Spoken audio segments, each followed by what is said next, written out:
లేఖనాలు ధ్యానిస్తున్నాం. అంశం దేవుడు తనను తాను బయలుపరుచుకుంటున్నాడు, ప్రత్యక్షపరుచుకుంటున్నాడు, తన గురించి తానే ప్రకటించుకుంటున్నాడు. తానేమై ఉన్నాడో తన దగ్గరికి రావలసిన వారికి, తానేమై ఉన్నాడో తన స్నేహం కావాలనుకున్న వారికి, తానేమై ఉన్నాడో తన సహవాసం కావాలని తప్పిస్తున్న వారికి, తానేమై ఉన్నాడో తనలో కలిసిపోవాలనుకున్న వారికి, తానేమై ఉన్నాడో అని చెప్పటానికి ఆత్రత పడుతున్నాడు ఆయన. దేవునికి స్తోత్రం. ఆయనతో కలవాలని, ఆయనతో కలిసి నడవాలని, ఆయనలో కలిసి పోవాలని, ఆయన సహవాసం కావాలని, ఆయన స్నేహం కావాలని, ఆయన స్వరం వినాలని, గడియ గడియకు ఆయన ఉనికి నేను గమనించేనంతగా ఒక అద్భుతమైన ఆత్మ నడిపింపు నేను పొందాలని ఎవరైతే ఆశపడతారో వారికి దేవుడు ఇదిగో నేను ఇలాగా, ఇదిగో నా నడిపింపు ఇలాగా, ఇదిగో నా స్వరం ఇలాగా, ఇదిగో నా స్నేహం ఇలాగా, ఇదిగో నా మహిమలాగా, ఇదిగో నా ప్రసన్నత ఇలాగా, ఇదిగో నా తోడిలాగా అన్నీ ఆయననే వివరించి చెప్తారు. దేవుని మనకి స్తోత్రం. Hallelujah, praise the Lord, hallelujah. దేవుని మనకి స్తోత్రం.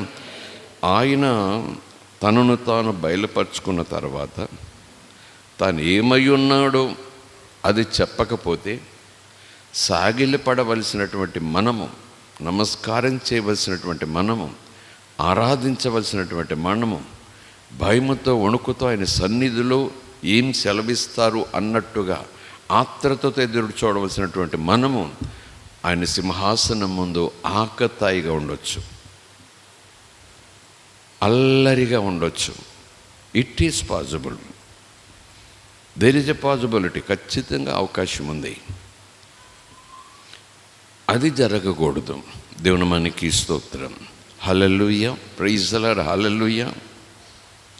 ఆ సన్నివేశాన్ని ఒకసారి జ్ఞాపకం చేసుకుంటే, లేఖనం నా తండ్రి గనుక, ఆయన నా కోసం ప్రాణం పెట్టాడు గనుక, నాదంతా నీదేరా బాబు అన్నాడు గనుక, నువ్వేమడిగితే అది తీసుకో అన్నాడు గనుక, అమ్మలాగా నేను ప్రేమిస్తాను, నాన్నలాగా నేను కాపాడుతాను అన్నాడు గనుక, కాదని ఎప్పుడు అనడు గనుక, నేను అలా ఎప్పుడన్నాను అని అబద్ధాలు ఆడడు గనుక, మాట తప్పడు గనుక, తన ప్రేమ స్వభావాన్ని మార్చుకోడు గనుక, ఆయన ప్రసన్నతలోకి నేను వెళ్ళినప్పుడు, ఆయన ప్రసన్నతలోకి నేను వెళ్ళేలాగున ఆయన అనుమతి, ఆహ్వానము, ద్వారం తెరిచినప్పుడు, నేను ఆయన ప్రసన్నతలోకి వెళ్ళినప్పుడు అక్కడ ఒక సన్నివేశం జరుగుతుంటుంది. అక్కడ ఒక ప్రత్యేకమైన వాతావరణం ఉంటుంది. ఆ వాతావరణంలోకి వచ్చేటప్పటికీ ఆ వాతావరణం అంతా ఒకలాగుంది. ఆ వాతావరణంకి వచ్చినటువంటి నేను మరొకలాగా ప్రవర్తించాను అనుకోండి, ఆయనకు అవమానం. దేవునికి స్తోత్రం. హల్లెలూయా, ప్రైజ్ ది లార్డ్, హల్లెలూయా. నేనంటాను, ఈ ప్రేమ, అభిమానం, ఆప్యాయత, దయ, జాలి, కనికరం, ఆదరణ, ఓదార్పు, అమ్మ, బాబు, కూతుర, కొడుక, ఇవన్నీ కూడా భూమి మీద ఈ శిథిలంలో, ఈ గుడారంలో, ఈ శరీరంలో మనం జీవితాన్ని కొనసాగించి ఈ గుడారాన్ని మనం విడిచిపెట్టే వరకు అవన్నీ మనకు వర్తిస్తాయి. కానీ మనం పరలోకం చేరేటప్పటికీ ఆ పరలోకంలో ఏం జరుగుతుందో అలాగున మనం ఆ వాతావరణంలో ఉండి ఆ పాత్ర స్వీకరించాలి. దేవుని మనకి స్తోత్రం. Hallelujah, praise the Lord, hallelujah. ఆ పాత్ర స్వీకరించటానికి నేను బ్రతకుండగానే కాస్తైనా దాని గురించి తెలుసుకోవాలి. అక్కడికి వెళ్ళేటప్పటికి ఎలాంటి వాతావరణం ఉంటుంది, అక్కడున్న దూతలు ఎలా ఉంటారో, అక్కడ ఆ దేవుని సన్నిధి ఎలా ఉంటుంది, ఆ సన్నిధిలోకి నేను వెళ్ళబోతున్నాను. ఏమండి, ఒక స్థలం నుంచి, పుట్టింటి నుంచి మెట్టింటికి వెళ్ళేటప్పుడు, ఒక చోటు నుంచి మరొక చోటుకు వెళ్ళేటప్పుడు ముందే చెప్తారు, ఇలాగా అలాగుండాలి, ఇలాగుండాలి, అక్కడ ఇలాగా అలాగా. ఆ వ్యక్తి తను మానసికంగా ప్రిపేర్ చేసుకుంటాడు. ఇంట్లో ఉన్నట్టు అల్లరిగా కుదరదు, ఇంట్లో ఉన్నట్టు నా ఇష్టం అంటే కుదరదు, ఇంట్లో ఉన్నట్టు మాట్లాడితే కోపడితే కుదరదు, ఇంట్లో ఉన్నట్టు మాట్లాడితే ఉపవాసాలు భోజనం మానేయటాలు కుదరదు. నువ్వు ఒక ఇంటికి వెళ్తున్నావు, ఒక అయ్యి దగ్గరికి వెళ్తున్నావు, ఆ గౌరవం నువ్వు తెలుసుకోవాలి, ఆ స్థాయి నువ్వు తెలుసుకోవాలి, ఆ పరువును నిలబెట్టాలి. వాళ్ళ స్థితిగతులు ఎరిగి నిన్ను నువ్వు అలవాటు చేసుకుని అందులోకి వెళ్ళాలి. దేవుని మనకి స్తోత్రం. మా ఇంట వంట ఎలా కాదు, నాకు ఇలాగేని తట్టా బుట్ట సర్దుకొని రాకూడదు నువ్వు. ఎందుకంటే ఈ ఇంటి వ్యక్తివి నువ్వు, ఆ ఇంటిలో మరణ పర్యంతం ఉండటానికి వెళ్తున్నావు. దేవుని మనకి స్తోత్రం. వివాహ వ్యవస్థ, కానీ అందులో ఆధ్యాత్మికత, ఆత్మీయ సత్యాలు మనం చూస్తే ఎంత నిజముందో. దేవుని మనకి స్తోత్రం. హల్లెలూయా. 24 గంటలు అవటం లేదు. నాకు ఎలాగ ఇష్టం లేదనో, నేను ఎలాగ పెరగలేదనో, నాకు ఎలాంటి అలవాట్లు లేవనో ఉన్న పాటున. అందుకే దేవుడు చెప్తాడు, అందుకే దేవుడు ఈ ప్రత్యక్షతలు మన ముందు పెట్టాడు. నీవు ఈ ఇంటి నుంచి ఆ ఇంటికి, నా ఇంటికి రాబోతున్నావు. నా తండ్రి ఇంట, నా ఇంట నేను బ్రతుకాలమంతా తండ్రి ఉంటున్నాడు. ఆ తర్వాత నేను తండ్రి ఇంటికి వెళ్ళాలి. నా ఇంట నేనున్నంత కాలము తండ్రి నాతో ఉండి నన్ను నడిపిస్తూ, పోషిస్తూ, సంరక్షిస్తూ, స్వస్థపరుస్తూ, ఆదరిస్తూ, ఓదారుస్తూ, అప్పటికప్పుడు తన ప్రత్యక్షతలు నాకు అనుగ్రహిస్తూ, నా ఊపిరి అలా బయటికి వెళ్ళే వరకు తానే నాకు ఊపిరై నిలిచి, నా ఊపిరిని నిలబెట్టి, ఆ తర్వాత పోదాంరా నా ఇంటికి అంటాడు. దేవుని మనకి స్తోత్రం. హల్లెలూయా. కనుక ఈ ఇంట్లో ఉన్నట్టుగా అక్కడ ఉంటే కుదరదు. నేను ఈ ఇంట్లో ఉన్నట్టుగా అక్కడ నా ఇష్టం అంటే కుదరదు. ఆయన సర్వాధికారి, అక్కడ ఆయన ఇష్టమే నెరవేరాలి. దేవుని మనకి స్తోత్రం. హల్లెలూయా. ఆయన చేత చేయబడినవాడు, ఆయన చేత సృష్టించబడినవాడు ఆయనే. ఆ లూసిఫర్ని చేశాడు దూత. లూసిఫర్ అంటే మనకి వాడి శత్రుత్వాన్ని బట్టి, వాడి బిహేవియర్ని బట్టి, వాడు చేసిన కార్యాలను బట్టి, దేవుని మీద వాడు తిరుగుబాటు చేసిన స్థితిని బట్టి, దేవుడి పిల్లల్ని వాడు చంపేస్తున్న స్థితిని బట్టి లూసిఫర్ అనగానే మనకు కొంత కోపం వస్తుంది. కానీ ప్రారంభంలో అలా లేడు వాడు, తెలుసా మీకు? ఇన్ ద బిగినింగ్, ప్రారంభంలో వాడి పేరు లూసిఫరే. కానీ అందమైన దూత, దేవునిని ఆరాధించట్లో కాయిర్ లీడర్. దేవుని మనకి స్తోత్రం. ఆ లూసిఫరు దేవుని స్తుతిని, ఆరాధనను ముందుండి నడిపించేవాడు. దేవునిని ఘనపరచట్లో ముందుండి నడిపిస్తూ ఆ ఘనతనంతా దేవుని దగ్గర తీసుకెళ్ళేవాడు. దేవుడు ఎంత అందగాడో అంత అందగాడు లూసిఫర్ కూడా. దేవుని స్వరం ఎంత మధురంగా ఉంటుందో అంత మధురమైన స్వరం దేవుడు ఆ లూసిఫర్కి ఇచ్చాడు. ఎంత చక్కగా అలంకరించాడు. ఒకరోజు తనను తాను చూసుకున్నాడు. ఒకరోజు కుదురుగా కూర్చున్నాడు, అంటే ఆరాధించటంలో ఆగాడు. తన గురించి తాను ఆలోచన చేసుకున్నాడు. ఆలోచన చేసుకునే కొలది వాడిలోనికి ఒక బుద్ధి పుట్టింది, దుర్బుద్ధి పుట్టింది. ఆ పుట్టించిన వాడు ఎవడు అంటే దాని సమాధానం లేదు. వాడిలో పుట్టింది, నాకేం తక్కువ, నేను ఎందులో తక్కువ, అదే కదా, నాకేం తక్కువ, ఎందులో నాకు తక్కువ, నాలో ఏం లోపం ఉంది. ఆయనకున్నంత వెలుగు, ఆయనకున్నంత సౌందర్యం, ఆ దేవుడికున్నంత మాధుర్యం, ఆ వెలుగు నాకు ఉంది. కనుక నాకు కావాలి మహిమ, నాకు రావాలి. దేవునితో నేను సమానం, నేను దేవునితో సమానం అన్నట్టుగా వాడు తన మనస్సును చెడుకు అప్పజెప్పేశాడు, తిరుగుబాటు చేశాడు, దేవుని సన్నిధి నుంచి త్రోసివేయబడ్డాడు. దేవుని మనకి స్తోత్రం. హల్లెలూయా. దేవుని దూతే దేవుని సన్నిధిలో ఎప్పుడూ ఉండేవాడే. దేవుని ఆరాధించుట, స్తుతించుట తన బాధ్యత అని ఎరిగి, అదొక ధన్యత అని ఎరిగి, ఆ పనిలోనే నిరంతరము మునిగి తేలుతూ, ఆరాధిస్తూ, ఆనందిస్తూ దేవునిని ఘనపరిచేవాడే. కానీ ఒకరోజు తన గురించి తాను ఆలోచన చేశాడు. అక్కడ వాతావరణం గురించి చెప్పటానికి నేను ప్రయత్నం చేస్తున్నాను. దేవుని నామానికి స్తోత్రం. హల్లెలూయా. మనము అలాంటి వాతావరణంలోకి మనం వెళ్ళబోతున్నాం. దేవుని ఎరిగినవాడు, దేవుని యొక్క సన్నిధి, ఆ తేజస్సుని ఎరిగినవాడు ఒకరోజు మనసు మార్చుకున్నాడు. నెట్టివేయబడ్డాడు, త్రోసివేయబడ్డాడు, పడద్రోయబడ్డాడు.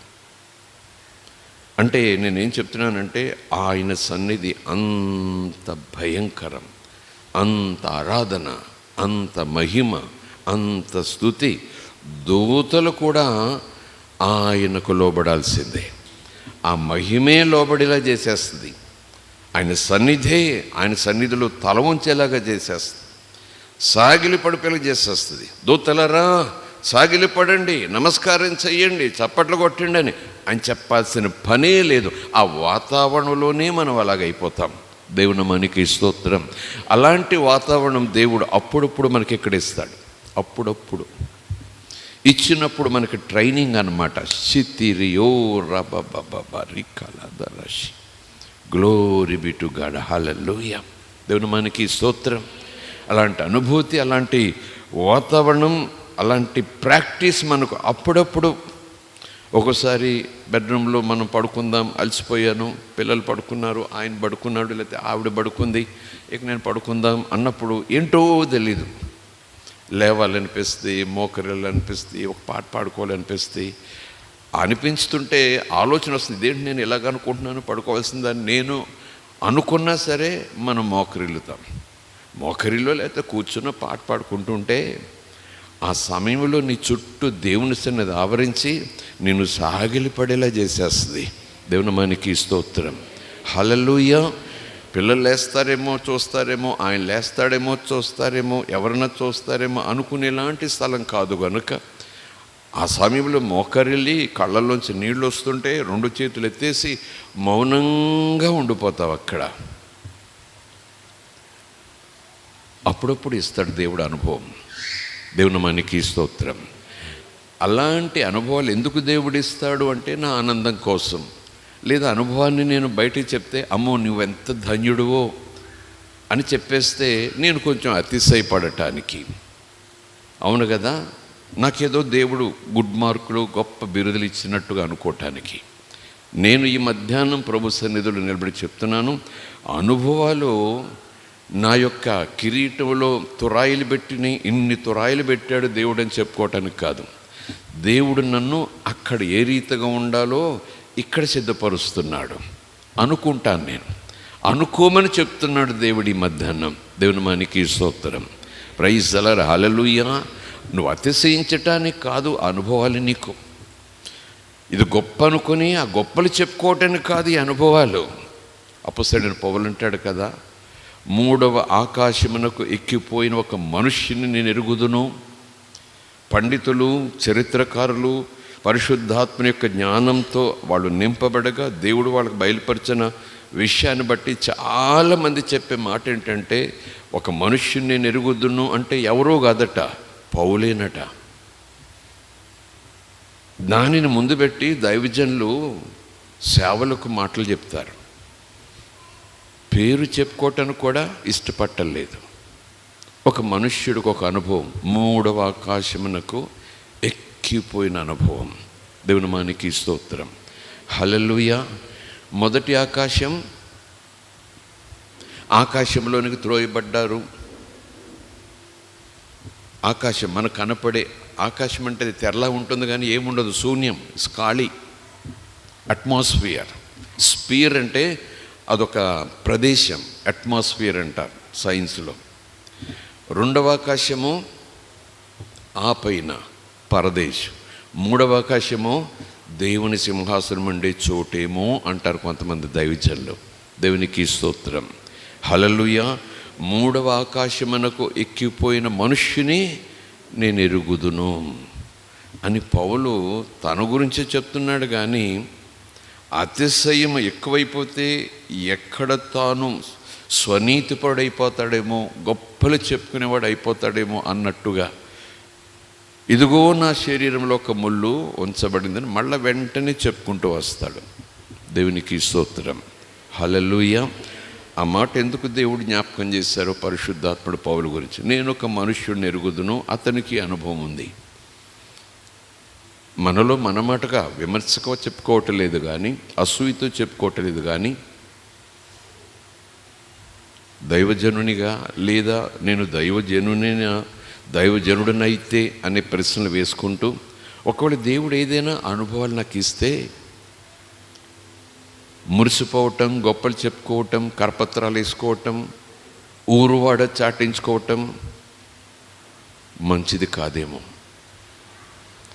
దేవుడు అనుభవాలను కృపతో నాకు ఇచ్చాడు కనుక వాటిని దాచుకుని అంతకన్నా ఎక్కువగా ఆయన కోసం ప్రాణం పెట్టే స్థితితో నేను ఎదగాలి.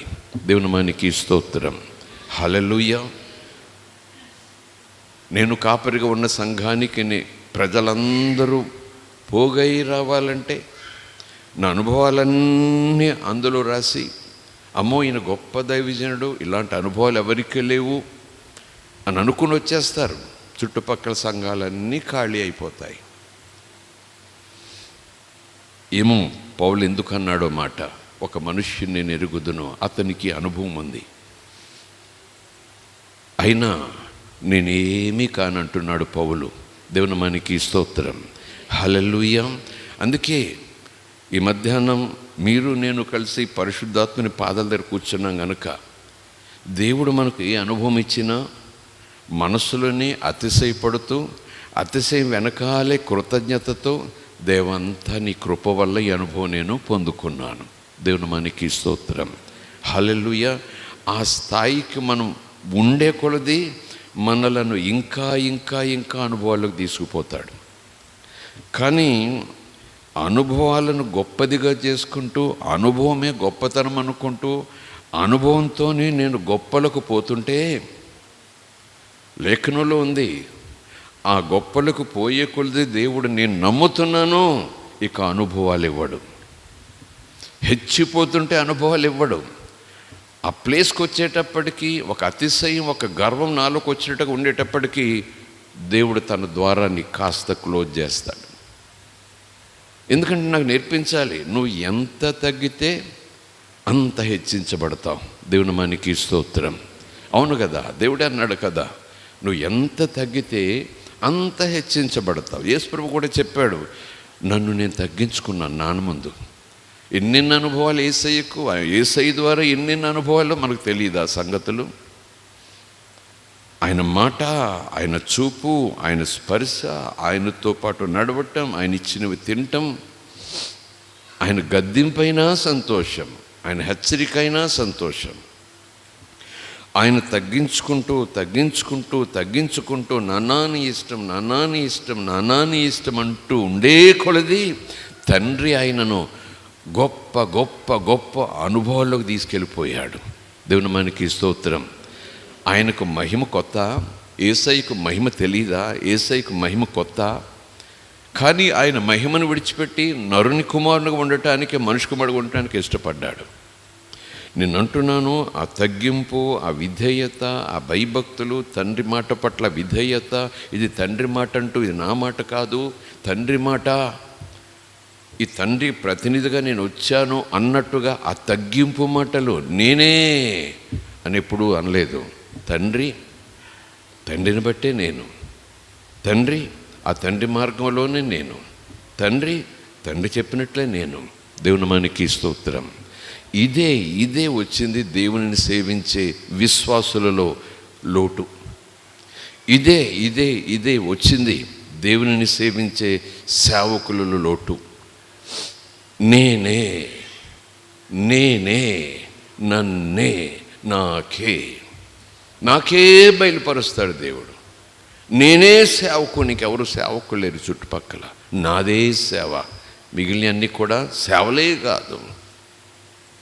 అయిపోతావు ఒక్కసారి. దేవుడి ద్వారాలు మూసేస్తాడు. ఇక అనుభవాలు ఉండవు. అనుభవాలు నువ్వు రచించుకుని కథలుగా చెప్పుకొని ఆ లెవెల్ నిలబెట్టుకోవాలని ఒకరోజు ఆ స్థాయికి వచ్చేస్తావు నువ్వు. దేవుని మనకి స్తోత్రం, హల్లెలూయా. ఆయన మర్మాలు బయలుపరచడం ఆపేస్తాడు, ప్రత్యక్షతలు ఇవ్వటం ఆపేస్తాడు. ఒక పాఠం నీకు నేర్పించడానికి ఆ కిటికీ తలుపులన్నీ మూసేస్తాడు. ఆయన తెరిస్తేనే ఆయన ఏమై ఉన్నాడో నాకు కనపడుతుంది. ఆయన తెరిస్తేనే ఆయన స్వభావం ఏంటో ఇంకా లోతుగా వెళ్ళి చెప్పగలిగిన స్థితి వస్తుంది. ఎప్పుడైతే నేను అతిశయిస్తానో నేనే, నాకే, నాకన్నా అనే స్థాయికి ఆ విశ్వాసి సేవ విషయంలో కానీ, లేదా సేవకుడు సేవ విషయంలో కానీ, విశ్వాసి కూడా సేవించేవాడే ఒక లెవెల్లో, విశ్వాసి దేవుణ్ణి సేవించేవారు విశ్వాసులు కూడా ఒక లెవెల్. దేవుడు ఎప్పుడైతే ఆ కిటికీ తలుపులు, ఆ తలుపులన్నీ మూసేస్తాడో ఇంక మర్మాలేమి బయటికి రావు. బైబిల్ మామూలుగా చదువుతున్నట్టుగా ఉంటుంది, కానీ జనాలకు తెలియకూడదు. అది ఏం మర్మాలు రావట్లేదు, నాకు అంతకుముందులకు ఏమి రివల్యూషన్స్ రావట్లేదు, అది ఎవరికీ తెలీదు. వెంటనే ఇక సొంతంగా కల్పించుకుని దేవుడు బయలుపరిచాడని ఒక తోక తగిలించుకుని ఇంకా చెప్పుకుంటూ పోవాలి. అప్పుడు మరొకడు వస్తాడు అక్కర్లేని స్నేహితుడిలాగా, నువ్వేం తగిలించుకోక్కర్లేదు, నేను నీకు నేర్పిస్తానంటాడు. నిజానికి ఆ తర్వాత నుంచి వచ్చే మర్మాలన్నీ కూడా దేవునిలో బలపరిచేవి కాదు, దేవుని మీద తిరుగుబాటు చేసే మర్మాలు వస్తాయి ఇక్కడి నుంచి. దేవునికి స్తోత్రం, హల్లెలూయా. అందుకే దేవుని ఆత్మచేత, నా ఆత్మచేత ఎందరైతే నడిపించబడతారో, పర్టికులర్గా చెప్తున్నాడు ఆయన, నా ఆత్మచేత, దేవుని ఆత్మచేత. దేవుని పిల్లలు దేవుని ఆత్మచేత నడిపించబడాలి. దేవుని పిల్లలు దురాత్మచేత నడిపించబడటానికి వీల్లేదు. దేవుని మనకి స్తోత్రం, ప్రైజ్ ది లార్డ్, హల్లెలూయా. దేవుడు మన భూమి మీద ఉండగానే కొన్ని ప్రత్యేకమైన వాతావరణాలు మనకు అలవాటు చేస్తాడు. ఆ అలవాటు చేసినప్పుడు మనం భయపడిపోకుండా, కలవరపోకుండా, లేదా ఇంట్లో ఉన్నట్టుగా, ఏదో వీధిలో ఉన్నట్టుగా, ఏదో బజార్లో ఉన్నట్టుగా, ఏదో పండగ వాతావరణంలో మునిగి తేలి కేరింతలు కొడుతున్నట్టుగా ఆ వాతావరణంలో ఉండకూడదనేది నాకు నేర్పించటానికి భూమి మీద ఉండగానే నాకు ట్రైనింగ్ ఇస్తాడు. నేను నిజానికి ఆరాధన చేస్తున్నది చేతులతోనూ, ఆరాధన చేస్తున్నది నోటితోనూ, ఆరాధన చేస్తున్నది నా మోకాలి ప్రార్థనతో అయ్యుండొచ్చేమో, కానీ గుడారం పోతుంది. లోపల స్వరూపం ఆయన సన్నిధిలో ఒకరోజు చేతులు చేప ఆరాధన చేస్తుంది. నా ఆత్మకు చేతులు ఉంటాయి. దేవుని మనకి స్తోత్రం, praise the Lord, hallelujah. So ఆ ట్రైనింగ్ ముందే దేవుడు ఇస్తున్నాడు. ఈ మధ్యాహ్నం చెప్తున్నాను, ఈ దేవుని ఆత్మ కుమ్మరింపు అంతా కూడా మరలా చెప్తున్నాను. మనమేదో గొప్పోళ్ళమని కాదు, మనమేదో భక్తి పరులమని కాదు, మనమేదో ఆయన సన్నిధులు బాగా పరిశుద్ధమైపోయాను కాదు, కానీ ఆయన కృప చొప్పున మనకు ఈ అనుభవాలు ఇస్తూ ఎందుకు వెళ్తున్నాడంటే, ప్రభు సన్నిధికి మనం వెళ్ళిన తర్వాత ఆ రీతిగా ఉంటాం మనం. దేవుని మనకి స్తోత్రం. అక్కడ ఏ రీతి జరుగుతూ ఉంది, అక్కడ ఏం జరుగుతూ ఉంది, నిన్న మధ్యాహ్నం చదువుకున్నాం. ప్రకటన గ్రంథం 4వ అధ్యాయం 1వ వచనం నుంచి చదువుదాం, చివరి వచనం వరకు. దేవుని మనకి స్తోత్రం. ఎవరైనా ఇలా అనుకుంటున్నారా? ఇలా అనుకునేలాగానే మీలో ఒక ఆలోచన వస్తూ ఉందా? నేనైతే నవ్వుతా, కానీ ఆలోచనకు మాత్రం మనం చోటు ఇవ్వకూడదు. నిన్న అధ్యాయమేనా, కొత్త సంగతి ఏమీ కాదా? ఆయన పాఠశాలలోకి వచ్చేటప్పుడు, ఆయన పాదాల దగ్గర కూర్చున్నప్పుడు ఎలా ఉంటాయని చెప్పండి, టీచరు ఏం చెబితే అదే పాట మనకి. దేవుని మనకి స్తోత్రం, హల్లెలూయా. 4వ అధ్యాయం 1వ వచనం నుంచి చూస్తున్నాం. ఈ సంగతులు జరిగిన తర్వాత నేను చూడగా, అదిగో పరలోకమందు ఒక తలుపు తెరవబడి ఉంది అప్పటికే. మరియు నేను మొదట వినిన స్వరము బోరధ్వని వలె నాతో మాటలాడగా వింటిని. ఆ మాటలాడినవాడు, ఇక్కడికి ఎక్కిరము, ఇక మీదట ఇప్పటి నుంచి ఇక ముందు జరగవలసిన వాటిని, జరగబో వాటిని నీకు ముందే చూపిస్తా. ఇంకా జరగలేదు, నిజానికి అవి జరగలేదు, జరగబోతున్నాయి. కానీ జరుగుతుంటే నీకు ఎలా కనిపిస్తుందో అలాగ నీకు చూపిస్తా. దేవుని మనకి స్తోత్రం, so powerful. Who can do that? దేవునికి స్తోత్రం. హల్లెలూయా. ఇంకా జరుగుతాయట. దానికి ఒక కాలం ఉంది, దానికి ఒక సమయం ఉంది, ఒక స్థలం ఉంది, ఒక సన్నివేశం ఉంది, జరుగుతుంది. అది దేవుడికి తెలుసు. దేవుడు చూడగలడు జరిగేదాన్ని. ఇంకా జరగని దానిని దేవుడు ముందుగానే చూడగలుగుతున్నాడు. జరుగుతుంది ఒకరోజు. నేను ఎలా చూస్తున్నానో అలాగ జరుగుతున్నట్టుగా నీ ముందు నేను చూచినట్టుగా చూపిస్తాను. అంటే నీ చూపులు కుదరదు. నీ శరీర సంబంధమైన చూపులు, లోక సంబంధమైన చూపులు, ఆ నేత్రాలతో నువ్వు చూడలేవు. ఆత్మవశంలోనికి వస్తే, ఆత్మనేత్రాలు నువ్వు నాకు స్వాధీనం చేస్తే, నీ ఆత్మనేత్రాలు తెరిచి నేను చూచినట్టుగా నువ్వు చూడగలవు. Praise the Lord. హల్లెలూయా. దేవునికి స్తోత్రం. హల్లెలూయా.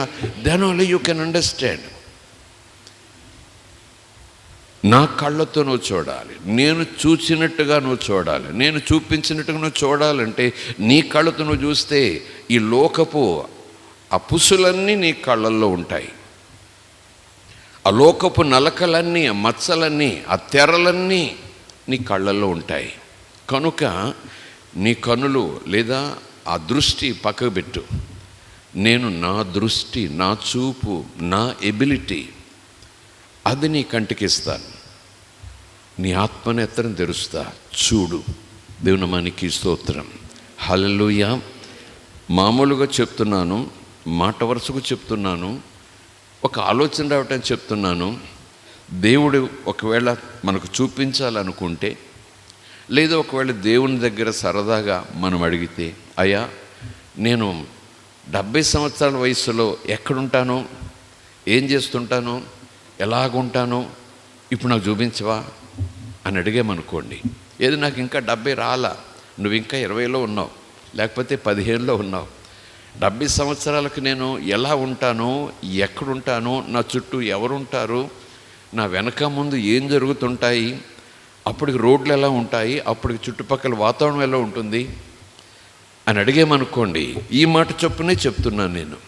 అడిగామనుకోండి, అంత దూరం ఎలా చూపిస్తాను, ఇంకా జరగలేదు కదా అనడైనా. నీవు తలుచుకుంటే, నువ్వు కోరుకుంటే దేవునికి ఆ సామర్థ్యం కూడా ఉంది. ఆ 70 సంవత్సరంలో వాతావరణం ఎలా ఉంటుందో, భూమి ఎలాగుంటుందో, రోడ్లు ఎలాగుంటాయో, నీ చుట్టూ మనుషులు ఎవరై ఉంటారో, ఏమై ఉంటారో కూడా ఈరోజు నీకు చూపించగలడు ఆయన. హోలీ జీసస్. ఆయనకు సమస్తము సాధ్యమే. చేతులెత్తి స్తోత్రం చెబుదాం. ఆయన గురించి అంత పెద్దగా ఆలోచన చేయాలి, ఆయన గురించి అంత విశాలంగా ఆలోచన చేయాలి, ఆయన యొక్క శక్తి గురించి అంత లోతుగా ఆలోచన చేస్తే అప్పుడు నాలోనికి ఒక రకమైన భయం, ఆ భయం నా చేత నమస్కారం చేసేదానికి. దేవుని మనకి స్తోత్రం. ఆ భయం నా చేత ఆయన సన్నిధిలో సాగిలి పడిపోయేలాగా చేస్తుంది. Praise the Lord. హల్లెలూయా. ఆరాధన ఆయన కోరుకుంటున్నాడు, ఆ స్తుతి ఆయన కోరుకుంటున్నాడు, ఆ ఘనత ఆయన కోరుతున్నాడు. నిన్ను ఘనపరుస్తాం, నిన్ను ఘనపరుస్తాం, నిన్ను ఘనపరుస్తామని గంట చప్పట్లు కొట్టినా, గంట పాటలు పాడినా ఆ ఘనత ఒక లెవెల్ వరకు. అదంతా కూడా ఎలిమెంటరీ. మనం స్తుతించేది, మనం ఘనపరిచేది, మనం వాయిద్యాలు వాయించేది, చేతులెత్తే అదంతా కూడా ఎలిమెంటరీ అనుకుంటాను నేను. దేవుని పట్ల దేవుని ఏమై ఉన్నాడో అవగాహన అయ్యే కొలది, తెలుసుకునే కొలది, ఆ తెలుసుకున్న సత్యం నన్ను మలిచి, నన్ను మార్చి సిద్ధపరిచే కొలది ఆయన పట్ల భయం పెరుగుతుంది, గౌరవం. ఆయన పట్ల ప్రేమ పెరుగుతుంది, గౌరవం. దేవుని నామానికి స్తోత్రం. ఆ భయం, ఆ గౌరవం, ఆ జ్ఞానం నన్ను సాగిలిపడేలాగా చేస్తాయి. ఆరాధన అది దేవునికి చాలా చాలా చాలా చాలా ఇష్టం. దేవుని నామానికి స్తోత్రం. హల్లెలూయా. ఈ పాటగాడు పాడినట్టుగా నాకు స్వరం లేదు, అలా పాడుంటే ఆరాధన దేవునికి ఇష్టం. ఈమె చాలా చక్కగా పాడుతుంది, ఆమె పాడినట్టు నేను పాడితే దేవుడు చాలా ఆనందిస్తాడు. నా స్వరం ఏంటి ఎలా ఉందని అనుకుంటాం. అవన్నీ పక్క పెట్టండి. దేవుడికి స్వరాలు కావాలి, దేవుడికి వాయిద్యాలు, లయ, తాళాలు కావాలి, క్రమం కావాలి, అందులో సందేహం లేదు. కానీ దేవుడు కోరుకునేది ఈ చప్పట్లు, ఈ శబ్దాలు, ఈ అద్భుతమైనటువంటి అతిశయం, గర్వం వచ్చేలా చేసే స్వరాలు, ఆ స్వరాల్లో నుంచి వచ్చే ఏమండి ఆరాధనల కన్నా భయముతోనూ ఆయన పట్ల అపారమైన ప్రేమతోనూ ఆ సాగిలి పడుతూ చేసే ఆరాధన స్తుతి ఉంది చూసారా, అది దేవునికి చాలా ఇష్టం. దేవునికి చాలా ఇష్టం. అది ఆయన చిత్తం. అది ఆయన చిత్తం కనుకనే పరలోకంలో అలా జరుగుతుంది. ఆయన చిత్తము కానిది పరలోకంలో ఏమీ జరగదు. ప్రైజ్ ది లార్డ్, హల్లెలూయా. ఏం జరుగుతుంది పరలోకంలో? ఆ మాటలాడిన వాడు ఇక్కడికి ఎక్కిరము, ఇక మీదట జరగవలసిన వాటిని నీకు చూపిస్తాను. వెంటనే నేను ఆత్మవశములోనికి వెళ్ళిపోతుని, ఆత్మవశుడనైతిని. ఇక నేను నా వశములో లేను, నా ఆలోచనల వశములోనే నేను, నా తలంపుల వశములోనే నేను. నా తలంపులలో నుంచి బయటకు వచ్చేసాను, నా ఆలోచనలో నుంచి బయటకు వచ్చేసాను, నా ఉద్దేశాల నుంచి బయటకు వచ్చేసాను. అందుకే దేవుడు యెషయా గ్రంథంలో మనతో అంటాడు, నా తలంపుల వంటివి కాదు మీ తలంపులు, నా ఆలోచనల వంటివి కాదు మీ ఆలోచనలు, లేదా మీ ఆలోచనల వంటివి కాదు నా ఆలోచనలు. మీ ఆలోచనలోంచి బయటకు రండి, మీ తలంపుల్లో నుంచి బయటకు రండి, మీ జ్ఞానంలో నుంచి బయటకు రండి, నా జ్ఞానంలోకి రండి. దేవుని మనకి స్తోత్రం. దేవుడు ఎలాగంటాడు, దేవుడు ఎలా చేస్తాడు, దేవుడు ఎలా స్పందిస్తాడు, దేవుడు ఎలా కోపడతాడు, దేవుడు ఇలాగ చెప్పిస్తాడు, దేవుడు ఇలాగా. మీరు చాలా అనేసుకుంటున్నారు. నేను అలాగ కాకపోయినా మీ జ్ఞానం, మీకు కలిగి ఉన్న శారీరక జ్ఞానం, భూ సంబంధమైన జ్ఞానం మిమ్మల్ని నా స్థాయికి తీసుకొచ్చింది కనుకనే నన్ను ఒక మురుగుద్దుగా చూస్తున్నారు మీరు అంటాడు దేవుడు. దేవుని మనకి స్తోత్రం. మళ్ళా చెప్తున్నాను, దేవుని గురించి మనకు తెలియాలంటే, తెలుసుకోవాలంటే శరీర సంబంధమైన జ్ఞానం కుదరదు. నోవే. లోక సంబంధమైన జ్ఞానం కుదరదు. ఈ కళాశాలలు, విశ్వవిద్యాలయాలు నేర్పించే ఆ జ్ఞానం అస్సలే కుదరదు. మేము జ్ఞానులమని చెప్పి చక్కగా దేవుని గురించి విడమర్చి చెప్పి ఆ జ్ఞానుల జ్ఞానం కూడా మనలను దేవుని గురించి తెలుసుకోవటానికి సముద్రంలో ఒక నీటి బుట్టంత ఉపయోగం అంతే. దేవుని గురించి నేను తెలుసుకోవాలంటే అది దేవుడిచ్చిన జ్ఞానంతోనే తెలుసుకోగలను. ఇది దేవుని ఆత్మజ్ఞానం. దేవుని మనకి స్తోత్రం, హల్లెలూయా. పైనుండి వచ్చే జ్ఞానం దేవుని సంబంధమైనది, పైనుండి వచ్చే జ్ఞానం పవిత్రమైనది, పైనుండి వచ్చే జ్ఞానం ఆత్మ సంబంధమైనది. శరీర సంబంధమైన జ్ఞానంతో దేవుని తెలుసుకున్నాను అనుకుంటే మట్టుకు మనం పొరబడినట్టే. శరీర సంబంధమైన జ్ఞానంతో నువ్వు దేవుని ఈ లేఖనాలను చేత్తో పట్టుకొని చదివి ఆ లేఖనాలను నీ శరీర సంబంధమైన జ్ఞానంతో అవగాహన చేసుకుంటే దేవుడు నీకు చాలా విషయాల్లో చేతకాని వడలా కనిపిస్తాడు. ఇది చేయలేడు అన్నట్టుగా నీకు అనిపిస్తుంది. కానీ దేవుని జ్ఞానంతో ఆత్మని నేత్రాలు తెరువుగా చూస్తే అప్పుడు దేవుడు ఎంత శక్తిమంతుడో మనకు తెలుస్తుంది. దేవుని మనకి స్తోత్రం, హల్లెలూయా. నాకు దేవుడున్నాడు, నాకు దేవుడున్నాడు, నాకు దేవుడున్నాడని నిన్నటిదాకా పాటలు పాడిన నేను ఈ ఉదయం ఒక ఉరుము, ఒక మెరుపు నా లోగిల్లో వచ్చి నన్ను కుదిలించి భయపెట్టే సంఘటన జరిగినప్పుడు దేవుడు ఎక్కడున్నాడు, అయ్యో దేవుడా ఎక్కడున్నావు, అయ్యో దేవుడు ఎక్కడున్నావు, ఇలాగైపోయింది, ఓరి దేవుడా నేను ఎక్కడ పోను, ఎవరికి చెప్పుకోను, ఏమైపోతున్నాను అన్నట్టుగా గుండెలు బాదుకుంటూ బయటికి వెళ్ళను. ఎందుకంటే నేను శరీర సంబంధమైన జ్ఞానంతో దేవునిని అర్థం చేసుకుంటే, దేవుని బలం ఎంతో శరీర సంబంధమైన జ్ఞానంతో అర్థం చేసుకుంటే ఆయన శక్తి అంతే, ఆయన జ్ఞానం అంతే, ఆయన నడిపింపు అంతే అని నేను లిమిట్లు పెట్టేస్తాను దేవునికి. కనుకనే చిన్న ఉరుము శబ్దం విన్నా, చిన్న మెరుపు కనపడినా, అంటే సంఘటనలు చెప్తున్నాను సుమా, శ్రమ కానివచ్చు మరి ఏదైనా, ఊహించనిది ఉప్పినలాగా ఇంటి మీద పడినప్పుడు ఉక్కిరిబిక్కిరైపోతాం కదా, కాళ్ళ కింద నేల కదిలిపోయినట్టుగా కుప్పకూలిపోతాం కదా. ఇంకా దిక్కుతోచని స్థితిలో ఇక దేవుడు మనకు కనపడడు. ఏమైపోతున్నాను నేను, ఏం జరుగుతుంది, ఇక బ్రతుకుతానా అనేలాంటి ఆ మేఘాలు ఆవరించేస్తాయి కదా. లోక సంబంధమైన జ్ఞానంతో దేవునిని అర్థం చేసుకుంటే ఆ పరిస్థితిలో నేను ఉంటాను. కానీ దేవుని జ్ఞానంతో ఉన్న నేను, ఆ దేవుని జ్ఞానంతో నా ఇంటిలో నివసం చేస్తున్నటువంటి నేను, నా ఇంటి మీదకి అలాంటి ఉరుము, అలాంటి మెరుపు వస్తే ఉలిక్కిపాటైతే వస్తుంది. కాస్త అరే ఇలా జరిగింది అనుకుంటాను. కానీ దేవుని గురించి నాకు ఒక అవగాహన ఉంది. ఆయన సర్వశక్తిమంతుడు, ప్రతి ఉరుము నుంచి ప్రతి మెరుము నుంచి నన్ను తప్పించగల బలము ఆయన కుడి హస్తానికి ఉంది. దేవుని నామానికి స్తోత్రం. Praise the Lord. హల్లెలూయా. దేవుని నామానికి స్తోత్రం.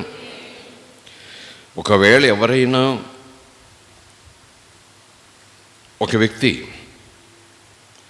తన ఇంటి మీదకి వచ్చిన ఆపద, తన ఇంటిందుకు శత్రువు వస్తూ ఉంటే, ఏదో ఇబ్బంది వస్తూ ఉంటే, ఏదో కరువు వస్తూ ఉంటే, కాళ్ళు చేతులు ఆటలేదురా అని ఇరుగు పొరుగు చెప్పేస్తే, రేపటి నుంచి ఏం చేయాలో తెలియట్లేదురా, ఉద్యోగం పోతూ ఉంది అన్నట్టుగా అంటుంటే, ఒకవేళ అలా అనే వ్యక్తికి బంధువులు ఉన్నారు. ఆ బంధువులు ఒక మినిస్టర్ గారు ఉన్నారు. ఆ బంధువుల్లో ఒక ఆయన ఇంకో మినిస్టర్ ఉన్నారు. ఆ వ్యక్తి ఇంట్లో రేపు ఎలాగా ఉద్యోగం పోతూ ఉంది, ఈయన తీసేస్తున్నాడు, పిల్లల భవిష్యత్తు ఎలాగా, రేపు ఎలాగ బ్రతకరా బాబు అంటే ఇరుగు పొరుగు నవ్వుతారు. అవును కదా? రోజు చెప్తావరా నువ్వు పలానా మినిస్టర్ గారు నా మేనమావని, రోజు చెప్తావరా నువ్వు ఈ మినిస్టర్ గారు నాకు అన్న అవుతారని, రోజు చెప్తావరా ఆ మినిస్టర్ గారు నాకు చిన్న అన్న అవుతారని. నిజమే, అది అబద్ధం కాదు, నిజమే. నీ రక్త సంబంధులు వాళ్ళందరూ. మరి నిన్నటిదాకా అంత గొప్ప చెప్పావు, ఈరోజు నేను ఎలాగా, నా పిల్లలాగా, ఉద్యోగం పోతే ఎలాగా, నా ఇల్లు ఎలాగా, నా వాకిలు ఎలాగా, మర్చిపోయావా? నీకున్నారు అని పక్కోడు జ్ఞాపకం చేస్తే, అమ్మో మర్చిపోయాను, నేను ఉన్నాడు కదా చిన్నాన్న, వెళ్ళిపోతాను, ఏం పర్వాలేదు భయపడకో, నేను ఉద్యోగం ఇస్తాను అంటాడుగా. ఏం పర్లేదు భయపడకో, ఎవరు ఉద్యోగంలో తీసేస్తున్నాడు, ఎందుకు తీసేస్తున్నాడు, ఫోన్లో మాట్లాడుతాను అంటాడు. మరొక ఆయన అంటాడు, ఏం పర్వాలేదు నాతో పాటు ఉండు, ఒక మంచి బిజినెస్ స్టార్ట్ చేస్తాను నీ చేత అంటాడు. అవును, మర్చిపోయాను, చిన్నాన్న మినిస్టర్ మర్చిపోయాను, మావి మినిస్టర్ మర్చిపోయాను, ఆ పెద్దనాన్న మినిస్టర్ని. ఇది నవ్వటం చెప్పటలేదు, నేను నమ్ముతున్నాను. ఆయనకి మినిస్టర్ ఉన్నాడేమో, ఈయనకి మినిస్టర్ ఉన్నాడేమో మర్చిపోయి గుండెలు బాదుకుంటుంటే పక్కోళ్ళు, ఇదేంట్రా బాబు, నిన్నటిదాకా నాకు మినిస్టర్ ఉన్నాడు, నాకు ఏం పర్వాలేదన్నావు, ఇప్పుడు గుండెలు బాదుకుంటావు ఏంటంటే, అవును కదా, దేవుడు అదే అంటాడు, నీకు ఒక దేవుడు ఉన్నాడు, మర్చిపోకు. దేవుని నామానికి స్తోత్రం. Hallelujah. Praise the Lord. Hallelujah. దేవుని నామానికి స్తోత్రం. ఆత్మవశుడనైతిని, అదిగో పరలోకమందు సీనరీ చూడండి, సినారియో నేను చూసాం కదా, అదే ప్రభు సన్నిధిని మన మధ్యకు కుమ్మరించబడేలా చేసింది. దేవుడు చూపించిన జరగనది ఇంకా జరుగుతున్నది అన్నట్టుగా అప్పుడే 2000 సంవత్సరాల క్రితం చూపిస్తే, అది మనం ధ్యానం చేస్తుంటే, దాన్ని మనం చదువుతుంటే, మనసు పెట్టి ఆత్మవశంలోకి వెళ్ళి చదువుతుంటేనే దేవుని ప్రసన్నత, ఆత్మకంబరింపు అలా ఉంటే ఇంకా స్థలములో ఇంకెలా ఉంటామో మనం. దేవుని నామానికి స్తోత్రం. Praise the Lord. హల్లెలూయా. వెంటనే నేను ఆత్మవశుడనైతిని. ఒక్క నిమిషం ఆగుదామా? ఈ అనుభవం యోహానుకి దేవుడు ఇస్తున్నాడు. ఈ మాటలో ఒక పాఠాన్ని మనం నేర్చుకోగలిగితే, ఒక స్వరము నాతో మాట్లాడగా వింటిని. ఒక స్వరం, అది దేవుని స్వరం. ఓకే, ఒక స్వరం నాతో మాట్లాడగా నేను వినలేదు కాదు, నేను వింటిని. నేను వినేలాగా ఉంది ఆ స్వరం, బూరధ్వని. దేవుని నామానికి స్తోత్రం. ఏదో పక్కడు పోతే అబ్బాయి నీకు తెలుసా అన్న స్వరం కాదు అది. నేను నిద్రపోతుంటే ఎవరే తమ్ముడు లేరా అని చెప్పిన స్వరం కాదు, బూరధ్వని. నాకేదో ప్రత్యేకంగా ఆయన చూపించబోతున్నాడు అని అటెన్షన్లోకి తీసుకొచ్చేది బూర. దేవుని నామానికి స్తోత్రం. అటెన్షన్, యువర్ అటెన్షన్ ప్లీజ్ అంటాం కదా. అందరూ వినండి, అందరూ శ్రద్ధగా వినండి, అందరూ ఇలా తిరగండి, అందరూ నా వైపు చూడండి, కమాన్, దిక్కులు చూడకండి, మీరు ఎక్కడున్నారో మర్చిపోకండి, మీరు ఎవరి సన్నిధిలో ఉన్నారో మర్చిపోకండి, ఇదిగో దేవుడు మీతో మాట్లాడబోతున్నాడు. అటెన్షన్, బూర. దేవునికి స్తోత్రం. హల్లెలూయా. కొన్ని బోర్లు నిద్రపుచ్చుతాయి, కొన్ని బోర్లు నిద్ర పట్టనివ్వు. మనకు నిద్ర పట్టని బోరు కావాలి. దేవుని నామానికి స్తోత్రం. మనల్ని బుజ్జగించి పడుకోబెట్టేవాడు, సత్యాలు తెలియకుండా మనల్ని అలాగలా మత్తులో పెట్టేసేవాడు అపవాది. దేవుడు ఏం చేస్తాడు చెప్పండి? మత్తులు కాకండి, మద్యం మత్తులు కాకండి, ధనం మత్తులు కాకండి, లోకపు మత్తులు కాకండి, శరీరపు మత్తుల్లోకి పోకండి, గొప్పల మత్తుల్లోకి పోకండి, కులాల మత్తుల్లోకి పోకండి, గోత్రాల మత్తుల్లోకి పోకండి, ఈ లోకపు నేత్రాశ, శరీరాశ, జీవపడం అనే మత్తుల్లోకి పోకండి. మీరు లేవాలి, లేచి మెలకు కలిగి ప్రార్థన చేయాలి. దేవుని నామానికి స్తోత్రం. ప్రైజ్ ది లార్డ్, హల్లెలూయా. ఇక్కడ పాఠంలాగా మనం ఎందుకు ఈ వచనం చూస్తున్నామంటే, ఒక స్వరం నాతో మాట్లాడుతూ ఉంది. ఆ మాట నేను విన్నాను. అంటే సాక్ష్యం అని చెప్పండి, నాకు వినబడింది. వినబడినప్పుడు ఆ మాట్లాడినవాడు ఒక ఆదేశం ఇచ్చాడు. ఏమని? ఇక్కడికి. ఎక్కడికి? Praise the Lord. ఎక్కడికి? ఇక్కడికి. ఎక్కడికి? ఇక్కడికేనండి. ఎక్కడికి? ఆయన నిన్ను రమ్మన్న చోటికి, ఆయన నిన్ను నిలిచి ఉండమన్న చోటికి. దేవుని మనకి స్తోత్రం. అంతే కదా సత్యం. ఇక్కడికని ఆయనంటే, అక్కడికని నువ్వంటే ఇంక దేవుని స్వరం ఎలా వినిపిస్తుంది నీకు? ఇక్కడికని ఆయనంటే, అక్కడికని నువ్వంటే ఇక ఏం కనిపిస్తుంది భవిష్యత్తు గురించి నాకు? ఇక్కడికి ఇలాగాని దేవుడు అంటే, కాదు కాదు అలాగా అక్కడ నాకు కనపడు అంటే, నేను దేవుడికి దేవుణ్ణా లేదా ఆయన నాకు దేవుడా? దేవుని మనకి స్తోత్రం, హల్లెలూయా. ప్రభు అంటారు, చాలామంది విశ్వాసులు నాకు దేవుళ్ళు అయిపోతున్నారు. వింతగా ఉంది మాట. కానీ దేవుడు అంటున్నాడు, నేను దేవుడును, దేవుడా దేవుడా దేవుడా నా దేవుడా అంటూ మళ్ళా నా ఇష్టం అంటూ వాళ్ళు నాకు దేవుళ్ళు అయిపోతున్నారు. మనము ఆయనను దేవునిగా చేసుకోవాలి. ఆయనను దేవునిగా చేసుకుని, దేవునిగా చూసి ఆయన ముందు సాగిలపడాలి. ఆయన రమ్మన్న చోటికి ఎక్కిరమ్మంటే ఎక్కలాలి, దిగిరమ్మంటే దిగిపోవాలి. చేతులెత్తి స్తోత్రాలు చూద్దాం. హల్లెలూయా. ఆయన సర్వాధికారి, ఆయన సమస్తమును పరిపాలిస్తున్నాడు. ఆయన సర్వాంతర్యామి, ఆయన సర్వోన్నతుడు, సర్వశక్తిమంతుడు. సమస్త విశ్వము ఆయనలో ఉంది, ఆయన చేతుల్లో ఉంది. అందులో విశ్వంలో నువ్వు నేను ఇసుక రేణువులో 100%, ఇంకా చెప్పాలంటే 1,00,000 వంతు కూడా ఉండను నువ్వు నేను. కానీ మన దేవుడు అంత స్థాయికి తీసుకెళ్తున్నాడు. దేవుని మనకి స్తోత్రం, హల్లెలూయా. ఇది పాఠం కదా.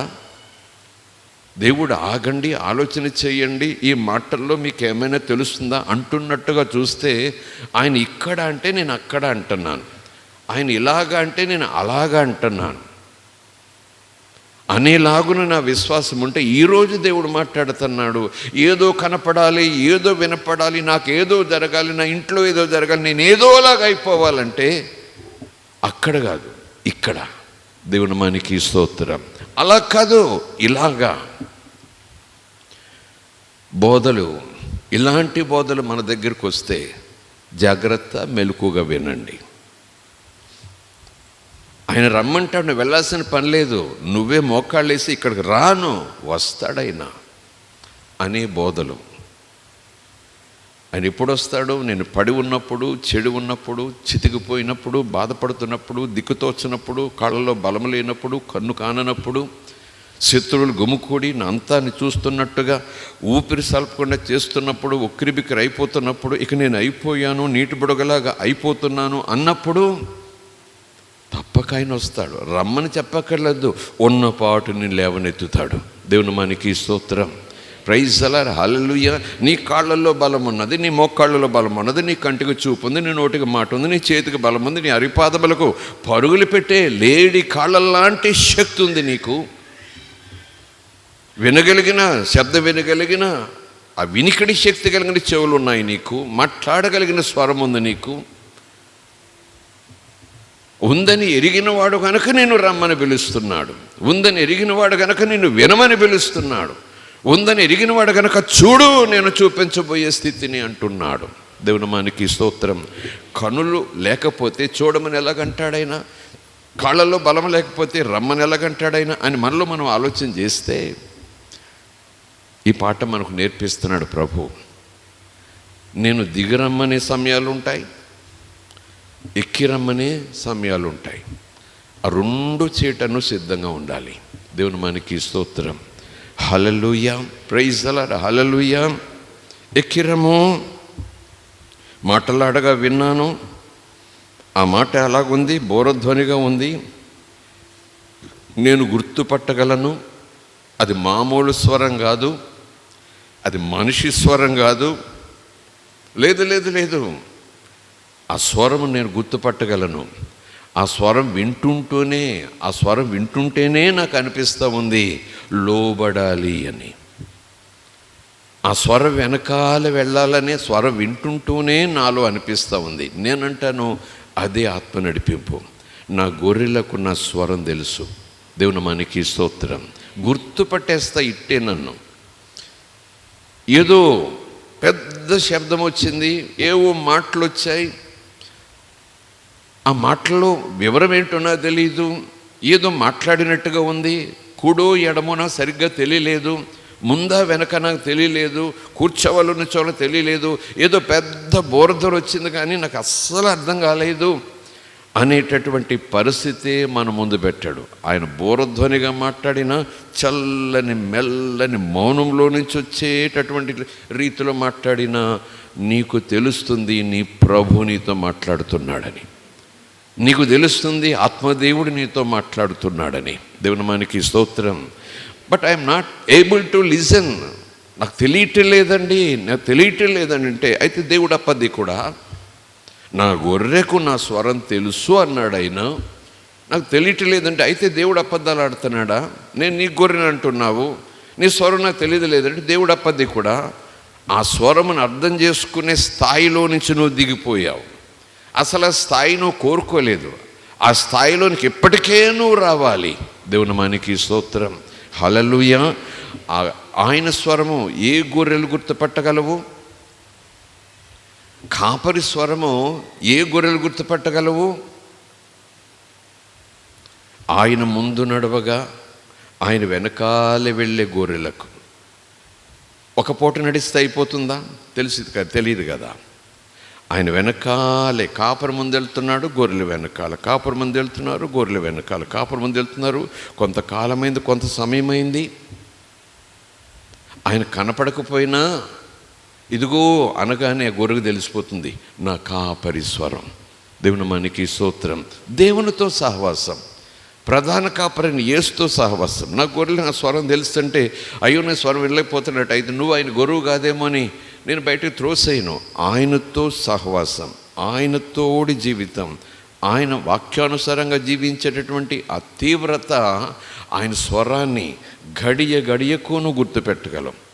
చుట్టూ ఏదో మిషన్స్ రొదనుకోండి, పక్కన ఏదో స్పీకర్లు పెట్టి ఏదో చేస్తున్నారు, ఇక్కడేదో పెద్ద పండగ జరుగుతూ భయంకరమైన శబ్దం, ఇంట్లో కూడా పిల్లల అల్లరి, ఏమో పాటలు. ఈ వాతావరణంలో దేవుని స్వరం వినటం అసాధ్యమమ్మా. నిజమే, శారీరరీతిగా చూసినా మానవ రీతిగా చూసినా అసాధ్యమే. ఈ రొదలో ఎక్కడ దేవుని స్వరం ఎలా వినబడుతున్నాడు? నేను నమ్ముతున్నాను ప్రభు చెప్తున్నారు. ఎంత భయంకరమైనటువంటి లోకరీతి శబ్దాల మధ్యన ఉన్న ఉరుములు పిడుగులు పెళమంటూ నీ గుండెలు అదరగొట్టేలాగా, నీ చెవులు చిల్లులు పడేలా పడుతున్నా నా స్వరము నువ్వు వినగలవు. ఎందుకంటే అది ఈ చెవులతో వినేది కాదు, నీ ఆత్మతో, నీ ఆత్మలు వినేది ఆ స్వరం. దేవుడు ఆత్మయ్య ఉన్నాడు. దేవుని మనకి స్తోత్రం. Hallelujah, praise the Lord, hallelujah. దేవుని మనకి స్తోత్రం. అప్పుడప్పుడు కొన్ని సందర్భాల్లో ఎవరైనా ఇలాగ అన్న సాక్ష్యాలు, అనుభవాలు మీరు చూశారేమో, చదివారేమో. మాట్లాడుకుంటుంటాం, పక్కన శబ్దాలు, ఇక్కడ శబ్దాలు, ఎదురుగా మైకులు, వెనకాల అవేవో గోళ కేకలు, అసలు బజార్లాగా ఉంది వాతావరణం. వెంటనే ఆ వ్యక్తి అంటాడు, దేవుడు నాతో మాట్లాడుతున్నాడు, ఇప్పుడే దేవుడు నాతో మాట్లాడుతున్నాడు అంటాడు. వెంటనే ఉన్న వాళ్ళకి ఆశ్చర్యం, ఈ రొదలో, ఈ శబ్దాల్లో, ఈ భయంకరమైనటువంటి ధ్వనుల్లో దేవుడు మాట్లాడుతున్నాడా? పోరా అంటారు. వెంటనే మనకు తెలియాలి, దేవుడు స్వరం ఆత్మకు ముందు సిగ్నల్ అందుతుంది, ఆ తర్వాత మనసు, ఆ తర్వాత చెవులు. ఆత్మతో నడిపించబట్టం అంటేనే దేవుని స్వరమైనలాగున మన ఆత్మని ఎప్పుడు కూడా సెన్సిటివ్గా ఉంచుకోవాలి. దేవుని మనకి స్తోత్రం కలుగును గాక. Praise the Lord, hallelujah. దేవుని మనకి స్తోత్రం. మాట్లాడగా వింటిని, మాట్లాడేవాడు ఇక్కడికి ఎక్కిరమ్ము అని చెప్పారు. ఎందుకు రమ్మంటున్నాడు అని నేను అనుకునేలోగానే అన్నట్టుగా ఇక ముందు ఏమేమి జరగబోతున్నాయో ఆ జరగవలసిన వాటిని నీకు చెబుతాను అంటలేదు. ఆ జరగవలసిన వాటిని నీకు వివరిస్తాను అంటలేదు. ఆ జరగవలసిన వాటిని నీకు కథలు కథలుగా చెప్తాను అంటలేదు. వాటిని నీకు చూపిస్తాను. ఇంకా జరగలేదు అవి, కానీ నువ్వు చూస్తే ఎదురుగా జరుగుతున్నట్టుగా ఉంటాయి. నేను నమ్ముతున్నాను, యోహానుకు ఆ ధన్యత ఇచ్చినప్పుడు దేవుడు నీకు నాకు ధన్యత ఇవ్వగలడు. నీకు నాకు కూడా అలాగున జరగబోవున్నది జరుగుతున్నట్టుగా చూపించగలడు. అందుకే దైవజనులు, ప్రవక్తలు, ఇదిగో దేవుడు ఇలాగ నీకు చేయబోతున్నాడు, ఇలాగ నేను చూస్తున్నాను, నేను ఇలాగ నిన్ను చూస్తున్నాను, ఇలాగ నువ్వు చేస్తున్నావు, ఇలాగ నువ్వు చేస్తున్నావు, దేవుడు ఇలాగ నిన్ను వాడుకోబోతున్నాడు, ఇలాగ నువ్వు అక్కడ ఉంటావు. ఊహలు కాదవి, కథలు కావవి, నిన్ను ఉట్టెక్కించే మాటలు కాదవి, నిన్ను జారిపొల చేసే మాటలు కావి. దేవుడు చూపిస్తేనే ప్రవక్త చెప్పగలడు, లేకపోతే కథలే అన్నీ. దేవుని మనకి స్తోత్రం. హల్లెలూయా. వెంటనే నేను ఆత్మవశుడనైతిని అలాగన్నాడు. అన్న వెంటనే మధ్యలో ఏదో జరిగింది. అక్కడ వచనం లేదు అని నేనేదో చెప్పను కానీ, లేనిదాన్ని ఉన్నట్టుగా కల్పించని చెప్పను కానీ, నేను నమ్ముతున్నాను పరిశుద్ధ గ్రంథం అంతా చదివితే ఒక చోటకి సమావేశపరిచి అందులో నుంచి ఒక పదార్థాన్ని, మూలకాన్ని, ఆ ఎస్సెన్స్ని బయటకు తీస్తే ఆయన మాట్లాడుతున్నప్పుడు విన్నాను, ఆయన రమ్మనగానే అటెన్షన్లోకి వచ్చాను, ఆయన చూపిస్తాననగానే చూడటానికి నేను ఇష్టపడ్డాను. అప్పుడు ఆత్మ నన్ను వశపరుచుకున్నారు. దేవుని మనకి స్తోత్రం. ఆయన చెప్పినట్లు చేస్తే ఆత్మ వశపరుచుకుంటారు కానీ, ఆ విధేయత మనలో ఉంటే ఆత్మ వశపరుచుకుంటారు కానీ, ఆయన చెప్పేది ఒకటి, నేను చేసేది ఒకటి, ఆయన మాట్లాడేది ఒకటి, నేను విని చేసేలా మరొకరికి అయితే ఆత్మవశంలోకి నేను ఎలా వెళ్తా? ఆత్మచేత ఎలా నడిపించబడతా? సంఘమా సంఘమా సంఘమా, మనలను దేవుడు వశపరుచుకుని నడిపించాలనుకుంటున్నాడు. దేవుని మనకి స్తోత్రం. కనుక ఆయన చెప్పినట్లు చేయుటయే అనుభవమునకు మొట్టమొదటి మెట్టు. ఆశపడటం తప్పులేదు, కానీ ఆశపడుటకు ముందు తొలిమెట్టు అని చెప్పండి, లోబడుట. ఆయన చెప్పినట్లు చేయుట. చెప్పినట్లు చేయుటయే వశమవటం. దేవుని మనకి స్తోత్రం. విన్నాను, ఆ మాట్లాడినవాడు మాట వింటుంటే బోరధ్వని, ఆయన సలహా ఇచ్చాడు అనటం లేదు, ఆయనకి ఇష్టమైతే చూడమ్మా అంటం లేదు, ఎక్కి రా, కమాన్ ఎక్కిరా. అది అధికారంతో ఉందన్నమాట, ఆదేశిస్తున్నట్టుగా ఉందన్నమాట, ఆజ్ఞగా ఉందన్నమాట. వెంటనే నేను ఇదిగో చిత్తం ప్రభువా.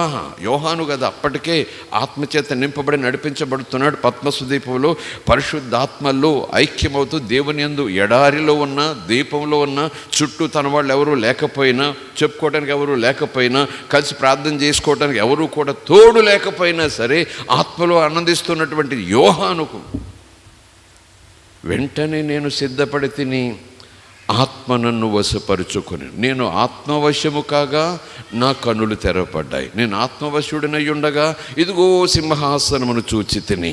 దేవుని మనకి స్తోత్రం. దేవుని యందు అనుభవాలు మనం కోరుకుంటే మనము ఆయన ఆత్మవశ్యములకు వెళ్ళిపోవాలి.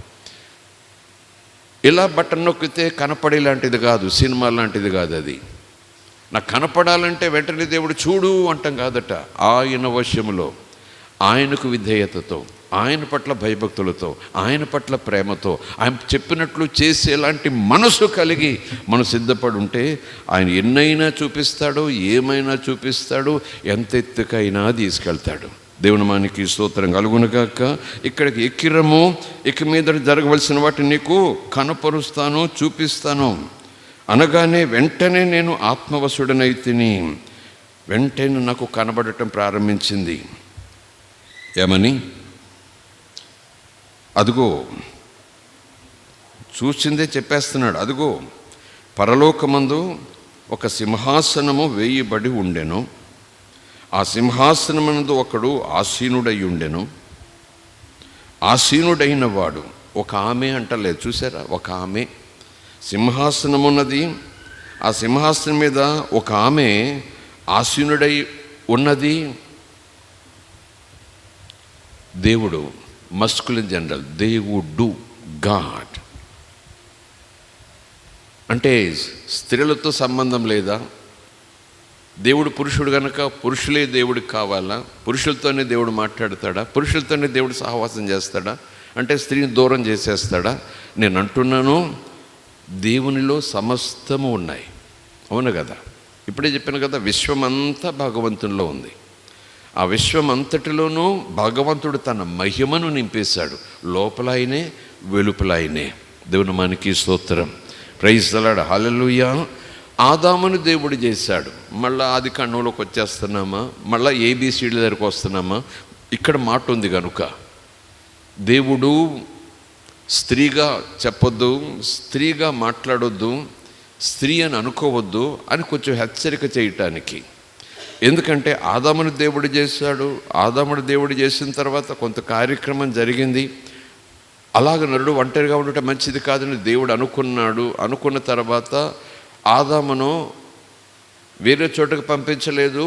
ఆదామును యోగనిద్ర, గాఢనిద్ర కలగజేసి మరొక చోట్లోంచి, చెట్టు కొమ్మలో నుంచో ఇంకో చోట్ల నుంచో మరొక మట్టి ముద్ద తీసి, మరొక మట్టి తీగలడు చేయగలడు ఆయన. మరికి మట్టి ముద్ద తీసి ఆ మట్టి ముద్ద కూడా తన ఆకారం, తన పోలిక స్త్రీగా ఇచ్చి, లేదు ఆదాములో నుంచే అవ్వ, ఆదాములో పురుషుడు, స్త్రీ ఉంది. దేవుడు లోపల స్త్రీ. దేవుని మనకి స్తోత్రం. Praise the Lord. Hallelujah. You and I, we are all together in God. దేవుళ్ళో ఉన్నాం, దేవుని కలిగి ఉన్నాం. దేవుని మనకి స్తోత్రం. Hallelujah. Praise the Lord. Hallelujah. ఆ సింహాసనమందు ఒకడు ఆసీనుడై ఉండెను. ఆసీనుడైన వాడు దృష్టికి, చూడటానికి సూర్యకాంత పద్మరాగములను పోలినవాడు. మరకతము వలె ప్రకాశించు ఇంద్రధనస్సు ఆయన సింహాసనమును ఆవరించేసింది. ఇంద్రధనస్సు ఆయన సింహాసనాన్ని ఆవరించేసిందంటే ఆ వెలుగులో ఎన్ని రంగులో, ఆ వెలుగులో ఎన్ని మెరుపులో, ఆ వెలుగులో ఎన్ని రకాలో. లోకరీతిగా నేను అలాంటి వెలుగులు చూడలేదు అన్నట్టు. దేవుని మనకి స్తోత్రం. హల్లెలూయా. దృష్టికి సూర్యకాంత పద్మరాగములను పోలినవాడు, మరకతము వలె ప్రకాశించు ఇంద్రధనస్సు సింహాసనమును ఆవరించి ఉన్నది. సింహాసనము చుట్టూ 24 సింహాసనములు ఉన్నాయి. ఆ సింహాసనముల యందు 24 పెద్దలు, దేవుళ్ళు కాదు, దేవతలు కాదు, పెద్దలు తెల్లని వస్త్రములను ధరించుకొని తమ తలల మీద సువర్ణ కిరీటములు పెట్టుకున్నవారై కూర్చున్నారు. ఎవరి పెద్దలు? అక్కడ పదం ఉంది కాబట్టి ఆ పదం మీద నేను దృష్టి పెడుతున్నాను. దేవుడు దృష్టి పెట్టమంటున్నాడు. పరలోకంలోనే దేవుని సింహాసనం ఉండగా ఆ సింహాసనము చుట్టూ 24 సింహాసనాలు. ఆ సింహాసనము చుట్టూ 24 సింహాసనాలు. దేవుని మనకి స్తోత్రం. దేవునికో సింహాసనం, దేవుడు అన్నట్టుగానే కదా, దేవుడు వెలుగుగా, అది దేవుని సింహాసనంగానే ఆ వెలుగులో నుంచి వచ్చిందా స్వరం, ఎక్కిరా అన్నట్టుగా. దేవుని మనకి స్తోత్రం. ఆ చుట్టూ సింహాసనాలు ఉన్నాయి. ఆ సింహాసనాలు ఎక్కడున్నాయి? భూమి మీద లేవు. భూమి మీద సుందరంగా ఉన్నటువంటి ఆ తోటల్లో లేవు. మరొక లోకంలో ఒక్కొక్క సింహాసనం లేదు. ఆ సింహాసనం ఉన్న చోటే, ఆ సింహాసనం చుట్టూ ఈ 12 సింహాసనాలు ఉన్నాయి. ఆ 12 సింహాసనాల మీద ఎవరున్నారు? పెద్దలు, దూతలు కాదు. ఎవరున్నారు? దూతలుంటే దూతలున్నారని రాయించేవారే దేవుడు. జీవులుంటే జీవులున్నారని రాయించేవాడు దేవుడు. జీవుల గురించి రాయించాడు, దూతల గురించి రాయించాడు, దీపాల గురించి రాయించాడు, ఆత్మల గురించి రాయించాడు. అన్నీ అంత వివరంగా రాయించే దేవుడు. పెద్దలు అంటే పెద్దలై. దేవునికి స్తోత్రం. ఎక్కడో లేఖనాల్లో దేవుని కొడుకులం గనక మనం, దేవునికి పిల్లలమయ్యాము గనక మనం కూడా దేవుళ్ళమే అని ఒక ప్రోత్సాహకరమైన మాట కొరకు అపొస్తలులు ఉత్తరం రాశారు సంఘానికి. దేవుని పిల్లలు ఏమవుతారు? దేవుళ్ళే కదా అన్నట్టుగా. దేవుళ్ళు అయిపోమని కాదు, దేవుళ్ళగా దేవుని మీద మాట ఎత్తమని దేవునికి వ్యతిరేకంగా నిలబడమని కాదు, మేము దేవుళ్ళమని చెప్పేసి దేవుడు అవతారాలు ఎత్తి పూజలు చేయించుకోమని అసలే కాదు. నేడు దినాల్లో సేవకులు అలాంటి మాటలు పట్టుకుని దేవుళ్ళు అయిపోతున్నారు. ఇదిగో దేవుళ్ళు, దేవుని సేవకులు దేవుళ్ళు, దేవుని పిల్లలు దేవుడు కాకపోతే నువ్వో దేవుడు, నువ్వో దేవుడు, నువ్వో దేవుడు చెప్పడానికి బాగానే ఉంది. దేవుళ్ళ ఉండాలిగా, దేవుళ్ళ ఉండాలిగా. నేను మరి దేవుడు అంటే అయిపోయిందా? ఆయన దేవుని కుమారుడై ఉండి దేవుని కుమారుడుగా ఉన్నాడు. అక్కడ మనుషు కుమారుడై ఉండి మనిషి కుమారుడుగా లేడు, దేవుని కుమారుడుగానే ఉన్నాడు. ఆయనలో పాపమేమీ లేదు. దేవుని మనకి స్తోత్రం, ప్రైజ్ ది లార్డ్, హల్లెలూయా. దేవుని మనకి స్తోత్రం. కనుక దేవుడు ఎక్కించకుండానే మన సింహాసనాలకి కూర్చోకూడదు. దేవుడి కిరీటాలు పెట్టకముందే కిరీటాలు మనం పెట్టేసుకోకూడదు. So dangerous.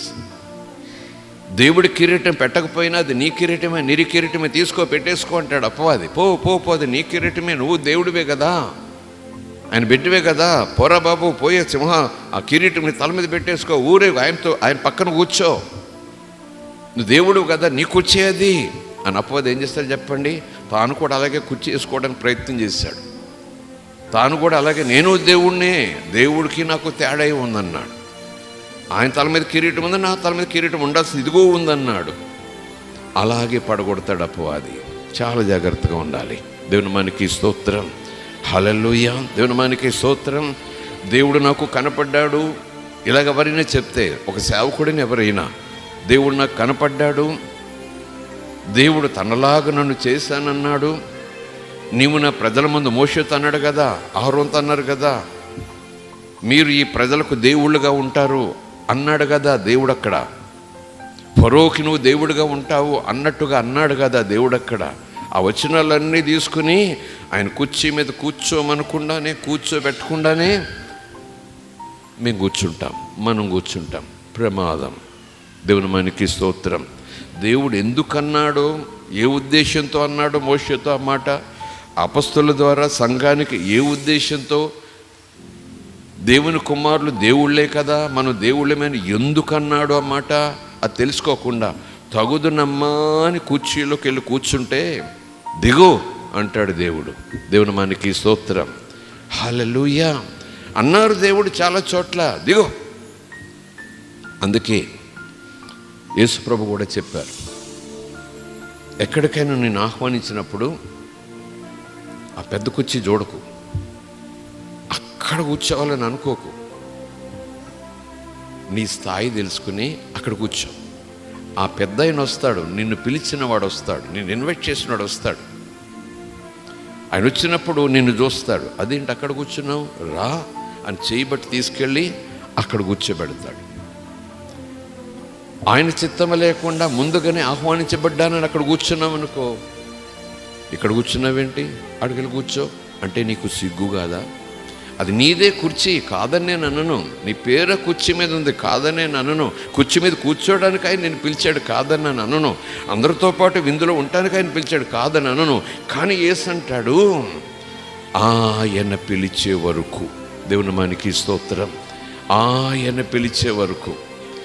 కనుక నీ కుర్చీ కాబట్టి నువ్వు వెళ్ళిపోయి కూర్చోనని అనుకోవచ్చు కావచ్చు, కానీ ఆయన అడగలు కూర్చో, నేను పిలిచే టైం అవుట్ ఉంది అన్నట్టేమో వెళ్ళి కూర్చుంటే అప్పుడు నువ్వు ఎలా ఫీల్ అవుతావు? సిగ్గుపడతావు కదా. యేసుప్రభు అంటాడు, సిగ్గుపడతావు కదా నువ్వు, అయ్యో నన్ను అక్కడికి వెళ్ళి కూర్చోమన్నాడు పెద్ద ఆయన, పిలిచినట్టే పిలిచి అనుకుంటావు కదా.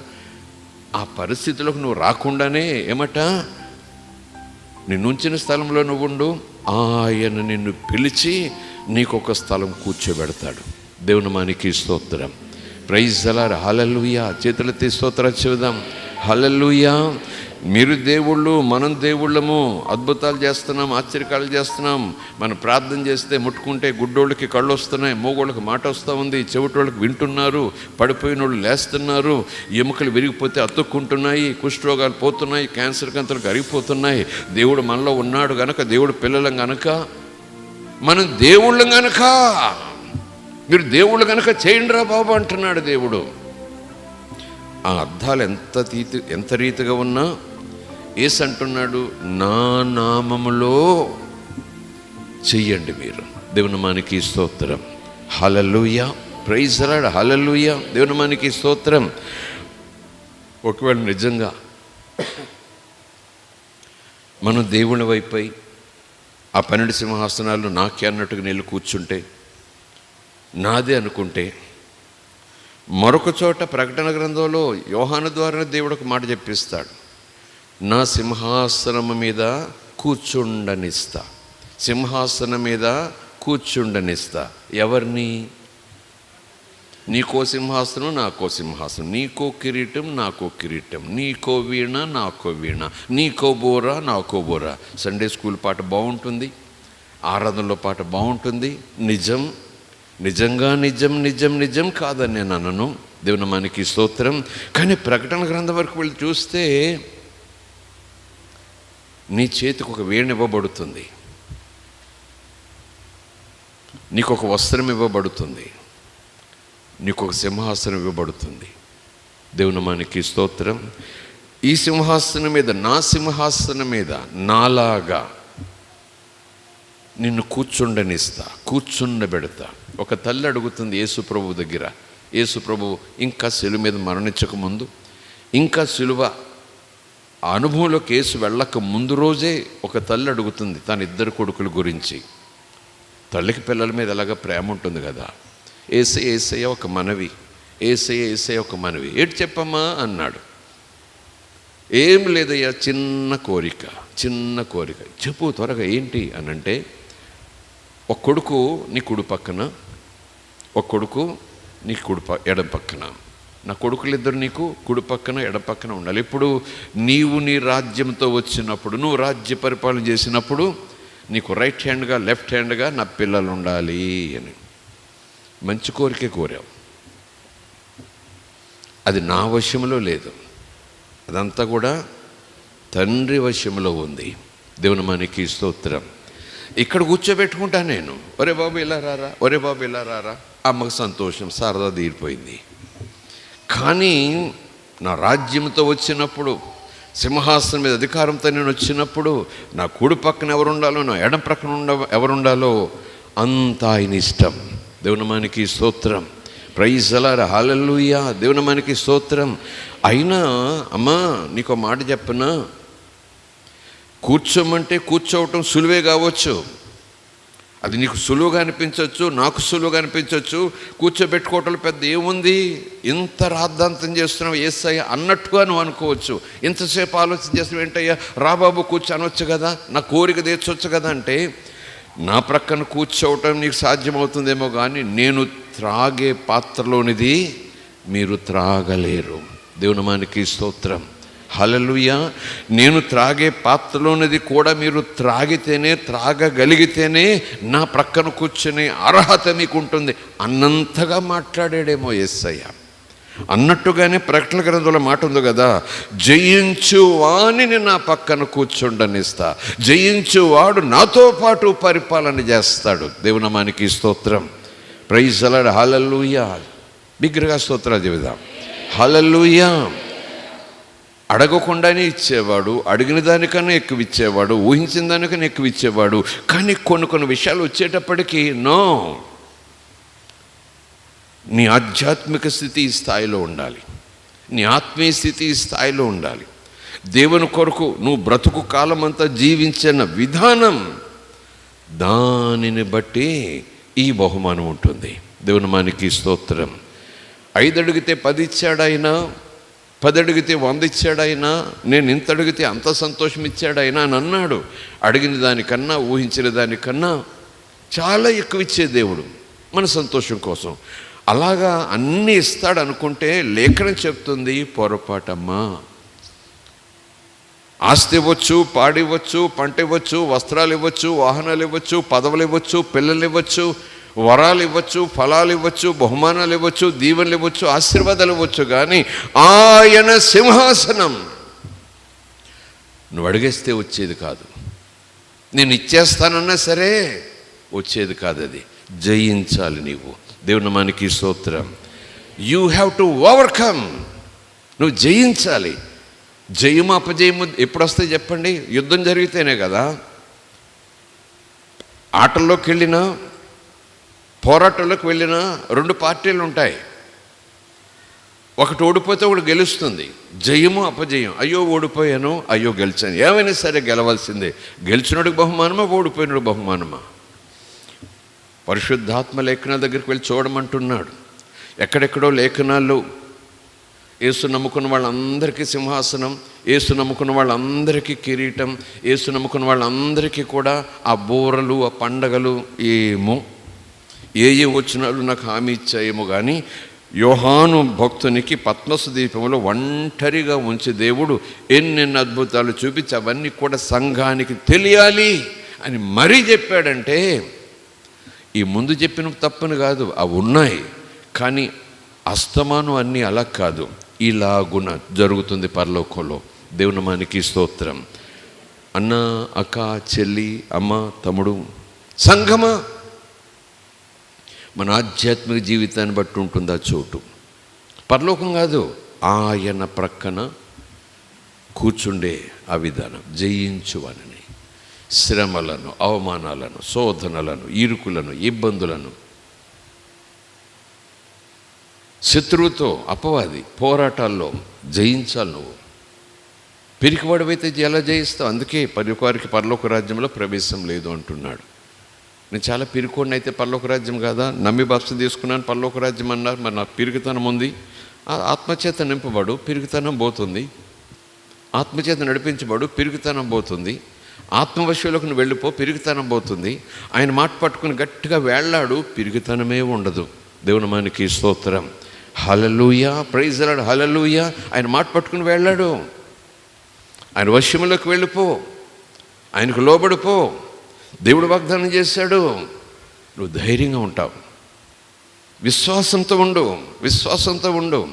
ఏదో ఆట పాటగా స్కిట్లు వేయటానికి, పిల్లల చేత మాట్లాడించడానికి, పిల్లల చేత కథలు చెప్పించడానికి సండే స్కూల్కి బాగానే ఉంటాయి కథలు. దావీదు పిల్లోడు 5 రాళ్ళు తీసుకెళ్ళాడు, ఉట్లో పెట్టాడు, గిర్రును తిప్పాడు, రాక్షసుడు పడిపోయాడు, ఇక్కడో అడుగు అక్కడో అడుగు, ఇక్కడో చప్పట అక్కడో చప్పట, ఎంత బాగా చేశారో, ఎంత బాగా ఉందో.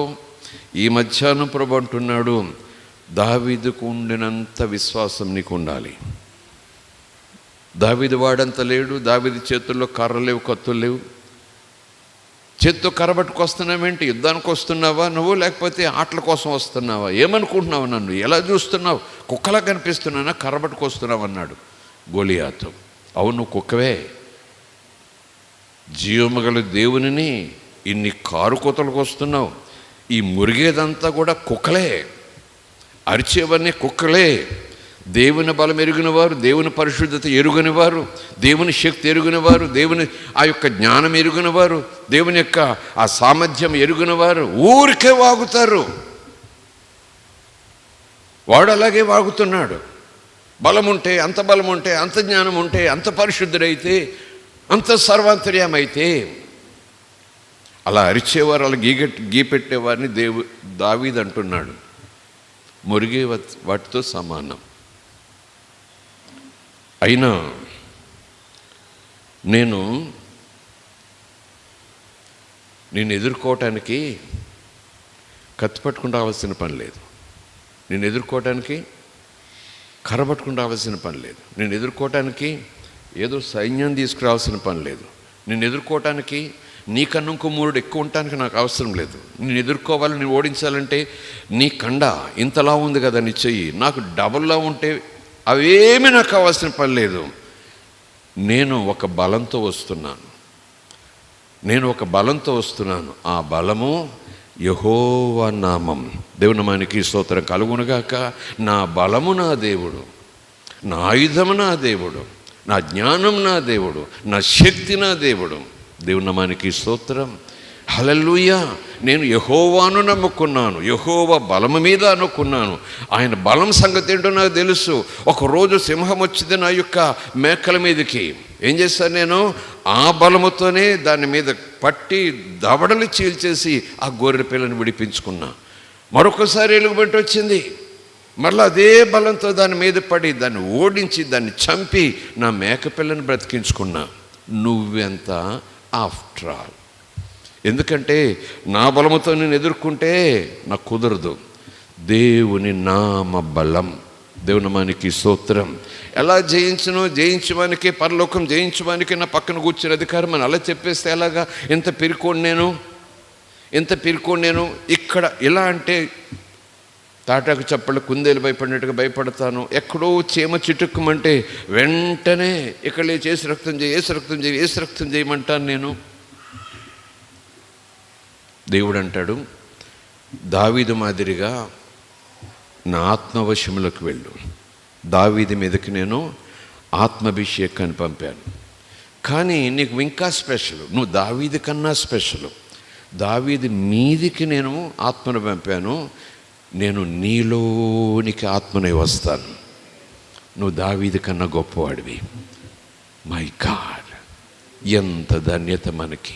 దేవుని మనకి స్తోత్రం.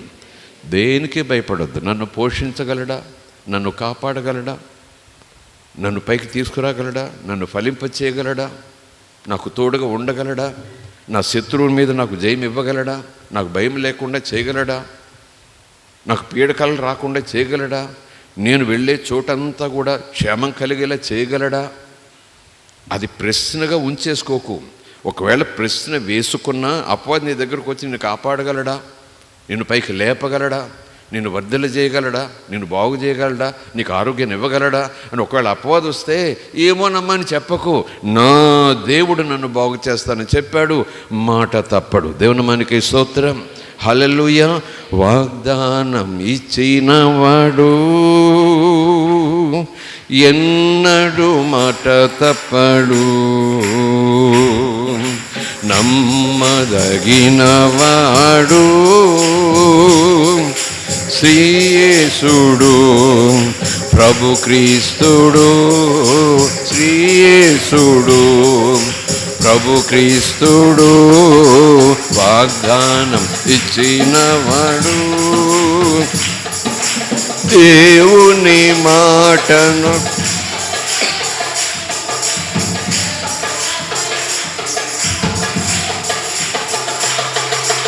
దేవుని మాటను శ్రద్ధగా వింటే జనులపై నన్ను హెచ్చింతునెను.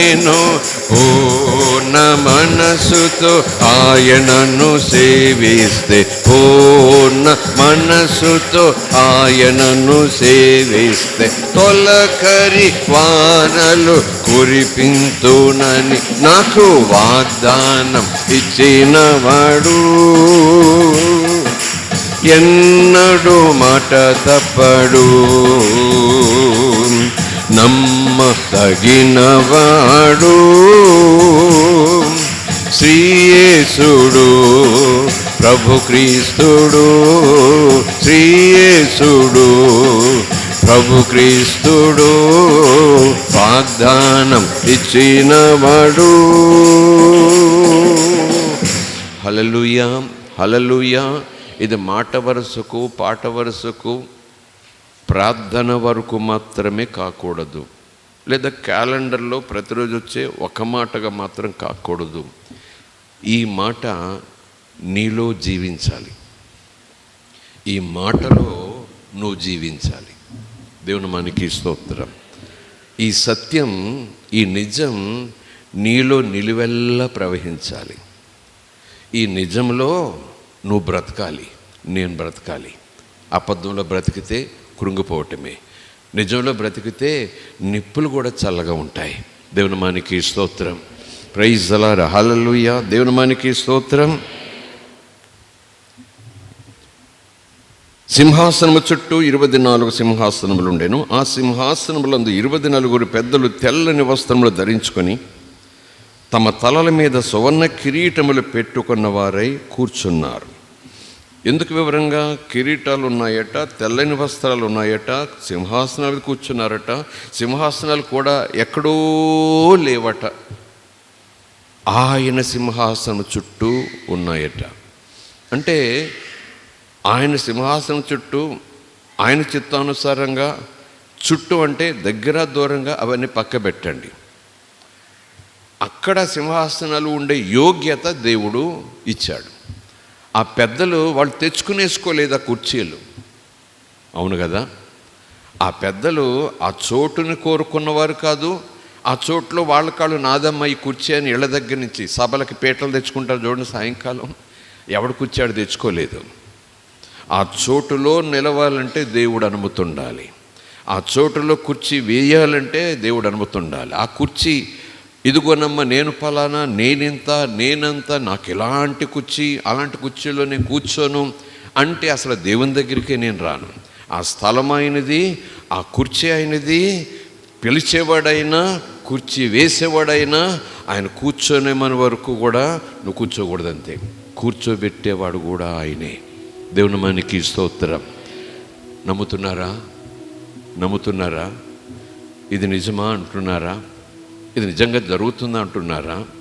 ఇది నమ్మితే యేసు నమ్మినట్టే, యేసు నమ్మితే దీన్ని నమ్మినట్టే.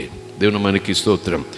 ఎందుకింత వివరంగా దేవుడు ఇవన్నీ చూపిస్తూ రాసావా అన్నట్టుగా ఇక్కడ లేదు. కానీ కిరీటాలు ఉన్నాయి, రాసావా, చూసావా? తెల్లటి వస్త్రాలు ఉన్నాయి, చూసావా? తెల్లటి వస్త్రాలని రాయి. సింహాసనాలు ఎక్కడున్నాయి? సింహాసనాలు ఉన్నాయని రాయొద్దు, సింహాసనము చుట్టూ ఉన్నాయని రాయి. ఎందుకు రాయిస్తున్నాడు వీరు? దేవుడు ఎందుకు రాయిస్తున్నారు? యోహాను చేత ఎందుకు చూపిస్తున్నారు ఇంత క్లియర్గా? దేవుడు తాను ఏమై ఉన్నాడో అనేది మన సబ్జెక్ట్. దేవుని మనకి స్తోత్రం. తనను తాను బయలుపరుచుకుంటున్నాడు. ఏవో సంగతులు లేఖనాల ద్వారా ఆ రోజు సంఘములకు రాయించాడు. ఈరోజు కడవరి కాలంలో సంఘమైన మనకు ఆ మాటలను ఇప్పుడే చెబుతున్నట్టుగా మనం చదువుకుంటున్నాం. దేవుని మనకి స్తోత్రం. ఇప్పుడే చదువుతున్నట్టుగా, ఇక్కడే మన కళ్ళ ముందు అది జరుగుతున్నట్టుగా మనం అనుకుంటేనే యేసును ఏ రోజుకు ఆ రోజు మన ఇంట్లో చూడగలం. అప్పుడెప్పుడో యేసు అని నిన్నటి కథలు మనకు ఉండవు. ఎందుకంటే యేసు అంటాడు, సదాకాలం నీతో ఉంటా, పొద్దుట నీతో ఉంటా, మధ్యాహ్నం నీతో ఉంటా, రాత్రి నీతో ఉంటా, నువ్వు పడుకున్నా నీతో ఉంటా, ఎప్పుడు నీతో ఉంటా. కనుక అప్పుడు నాతో ఉండేవాడు యేసు. ఈ మధ్యన నీకు దర్శనాలు లేకపోతే ఆయన పోయినట్టేనేటి. నీకు దర్శనాలు లేకపోయినా ఆయన మాట ఉన్నాడు, నువ్వు చూడలేకపోతున్నావు అంతే. దేవుని మనకి స్తోత్రం. ప్రైజ్ అలాడ్, హల్లెలూయా. ఎందుకు రాయిస్తున్నాడో చకచక చెప్పి నేను ముగిస్తాను. ఆ రాయించడానికి గల కారణం ఏంటో మన సబ్జెక్ట్ ప్రకారమే మనం ధ్యానం చేసుకుని ప్రార్థన చేసుకుందాం. దేవుని మనకి స్తోత్రం. తెల్లని వస్త్రములు ధరించుకొని తమ తలల మీద సువర్ణ కీటములు పెట్టుకున్న వారై కూర్చున్నారు. మళ్ళీ చెప్పుకుంటున్నాం కదా, వాళ్ళ కాళ్ళు తగుదనమ్మా అని కూర్చున్నారా? ఇవి మా కుర్చీలు అన్నట్టుగా కూర్చున్నారా? ఒకే లేఖనం ఆ స్థలంలోకి తీసుకొచ్చేవాడు ఆయనే, స్థలంలో నిలబడే యోగ్యత ఇచ్చేవాడు ఆయనే, ఆ కుర్చీలు వేయించేవాడు ఆయనే లేదా వేసేవాడు ఆయనే, ఆ కుర్చీల్లో రమ్మని చెప్పి కూర్చోమని చెప్పి కూర్చుండబెట్టేవాడు కూడా ఆయనే. కూర్చున్నారు అని ఒక స్క్రిప్చర్లో మనకు అంత సీన్ తెలిసిపోయింది. అందులో నుంచి మేము చూస్తున్నాం అంతా ఆయన చిత్తానుసారంగా జరగాలి కదా. అందుకే చెప్తున్నాను నేను, ఇవన్నీ కూడా ఒక పోలిక, సంఘానికి ఒక పోలిక, కుటుంబానికి ఒక పోలిక. దేవుని పిల్లలు ఎంత దీనులై ఎంత తగ్గింపుతో దేవుని చిత్తానుసారంగా స్టెప్ బై స్టెప్ ఎలా నడవాలో నేర్పించే మాటలవి. దేవుని మనకి స్తోత్రం కలుగునుగాక. Hallelujah, praise the Lord, hallelujah.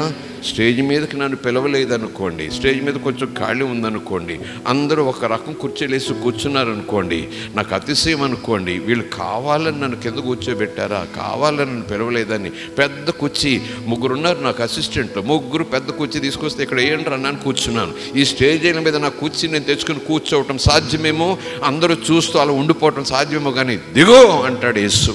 దేవుని మనకి స్తోత్రం. ఎవరమ్మన్నారు ఇక్కడికి అంటాడు యేసు. నేను రమ్మనకుండా వచ్చే ప్రసక్తి లేదు, నేను కూర్చోమనకుండా ఉండి కూర్చునే ప్రసక్తి లేదు. తెలియాలి సేవకులకు, తెలియాలి దేవుని పిల్లలకు, ఆయన ఘనపరుస్తాడు, నేను దీనుడనై ఉంటాను. దేవుని మనకి స్తోత్రం. ఆయన యేసుప్రభు యొక్క జన్మ దగ్గర నుంచి శిలువ మీద మరణించే వరకు కూడా అంత తగ్గింపే. సింపుల్ లైఫ్ స్టైల్, అంత తగ్గింపే. ఎప్పుడు కూడా నేను ఫలానాని హెచ్చిపోతూ పల్లకీలు కోరుకోలేదు, ఊరేగింపులు కోరుకోలేదు. గాడిదని ఎన్నుకున్నాడు ప్రవచనం నెరవేరటానికి యేసుప్రభు. అప్పుడు రథాలు లేవా, పెద్ద గుర్రాలు లేవా, అంబారీలు లేవా, డప్పులు లేవా, నాట్యాలు లేవా, వస్త్రాలు లేవా, వెండి బంగారాలు లేవా. ఎందుకు దేవుడు యేసుప్రభు, దేవుని సాక్షిగా వచ్చినటువంటి యేసుప్రభు తగ్గింపు, దీనత్వం, దీనత్వం, దీనత్వం. చివరికి ఆయన తగ్గింపు గురించి ఫిలిప్పీయులకు రాసిన పత్రికలో అపొస్తలుడైన పౌలు అంటాడు, శిలువ మరణమగునంతగా తనను తాను తగ్గించుకున్నాడు. దేవుని నామానికి స్తోత్రం.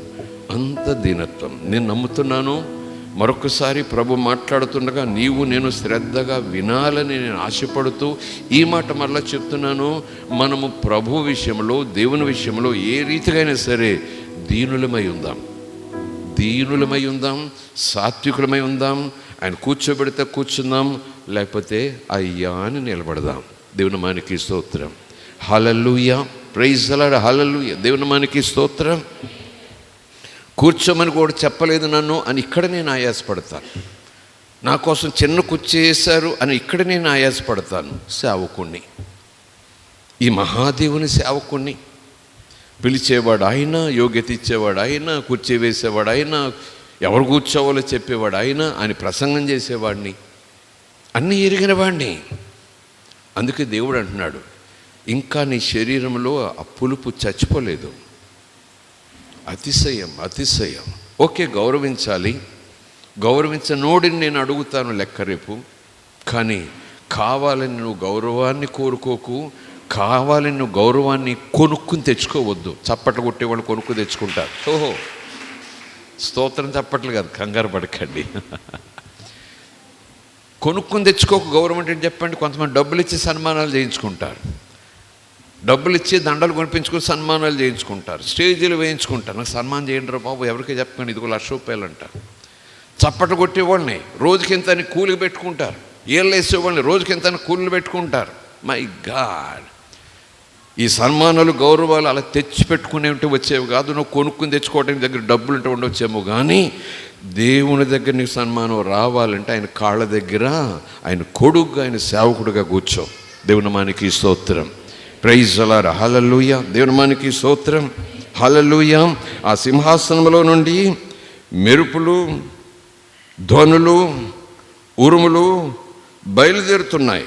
మరియు ఆ సింహాసనం ఎదుట 7 దీపములు ప్రజ్వలించుచున్నాయి. అవి దేవుని 7 ఆత్మలు. మరియు ఆ సింహాసనం ఎదుట స్ఫటికమును పోలిన గాజు వంటి, అన్ని పోలినే, స్ఫటికం కాదు, స్ఫటికమును పోలిన, మళ్ళీ గాజు కాదు, గాజు వంటి, మళ్ళా సముద్రం ఉన్నట్టు, సముద్రం కాదు, సముద్రం ఉన్నట్టు. స్ఫటికం ముందు అక్కడ ప్రసంగం చేయకూడదు, గాజు అని ప్రసంగం చేయకూడదు, అక్కడ సముద్రం ఉందని కూడా అనుకోకూడదు. ఎందుకంటే అన్నీ వంటి, లాగున అనుంది కనుక వాక్యాన్ని అలాగే మనం చదువుకోవాలి. దేవుని నామానికి స్తోత్రం. ఎదుట స్ఫటికము ఉన్నట్టు పోలిన గాజు వంటి సముద్రము ఉన్నట్టు ఉన్నది. ఆ సింహాసనమునకు మధ్యన, సింహాసనము చుట్టూ ముందు వెనుక కనులతో నిండిన 4 జీవులు ఉన్నాయి. మొదటి జీవి సింహము వంటిది, రెండవ జీవి దూడ వంటిది, మూడవ జీవి మనుష్యుని ముఖము వంటి ముఖము కలిది, 4వ జీవి ఎగురుచున్న పక్షిరాజు వంటిది. ఈ 4 జీవులలో ప్రతి జీవికి 6 రెక్కలుండెను. అవి చుట్టూను రెక్కల లోపటను కనులతో నిండి ఉన్నాయి. అవి భూత వర్తమాన భవిష్యత్ కాలములలో ఉండు సర్వాధికారియు దేవుడు ఒక ప్రభు పరిశుద్ధుడు, పరిశుద్ధుడు, పరిశుద్ధుడని మానక రాత్రింబగళ్ళు చెప్పుచుండును. ఆ సింహాసనమునందు ఆసీనుడయుండి యుగయుగములు జీవించుచున్న వానికి మహిమయు ఘనతయు కృతజ్ఞతాస్తుతులు కలుగునుగా. కానీ ఆ జీవులు కీర్తించుచుండగా, ఆ తర్వాత సీను, ఆ 24 పెద్దలు దేవుని సింహాసనం చుట్టూ, సింహాసనాల మీద కూర్చుని తెల్లటి వస్త్రాలు పెట్టుకుని, మంచి కిరీటాలు దేవుడే పెట్టాడు. అవన్నీ కూడా వాళ్ళు పెట్టుకునే కాదు, దేవుడు వేయించిన సింహాసనం, దేవుడు కూర్చోబెట్టిన సింహాసనం, దేవుడు ధరింపచేసిన తెల్లని వస్త్రం, దేవుడు పెట్టినటువంటి కిరీటం. ఆ 24 పెద్దలు సింహాసనమందు ఆసీనుడయుండు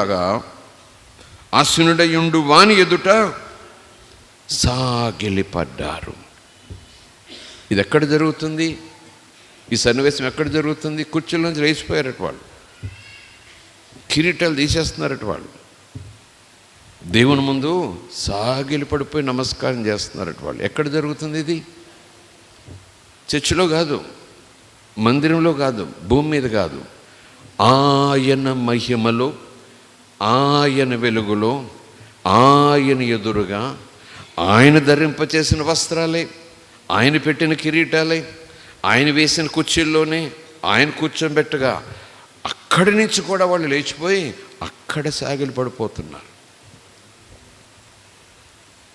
అందుకే నిన్న మధ్యాహ్నం ప్రభు మాట్లాడారు కదా, ఇక్కడే సాగిలి పడినటువంటి నీవు ఇంకక్కడేం సాగిలి పడతాం?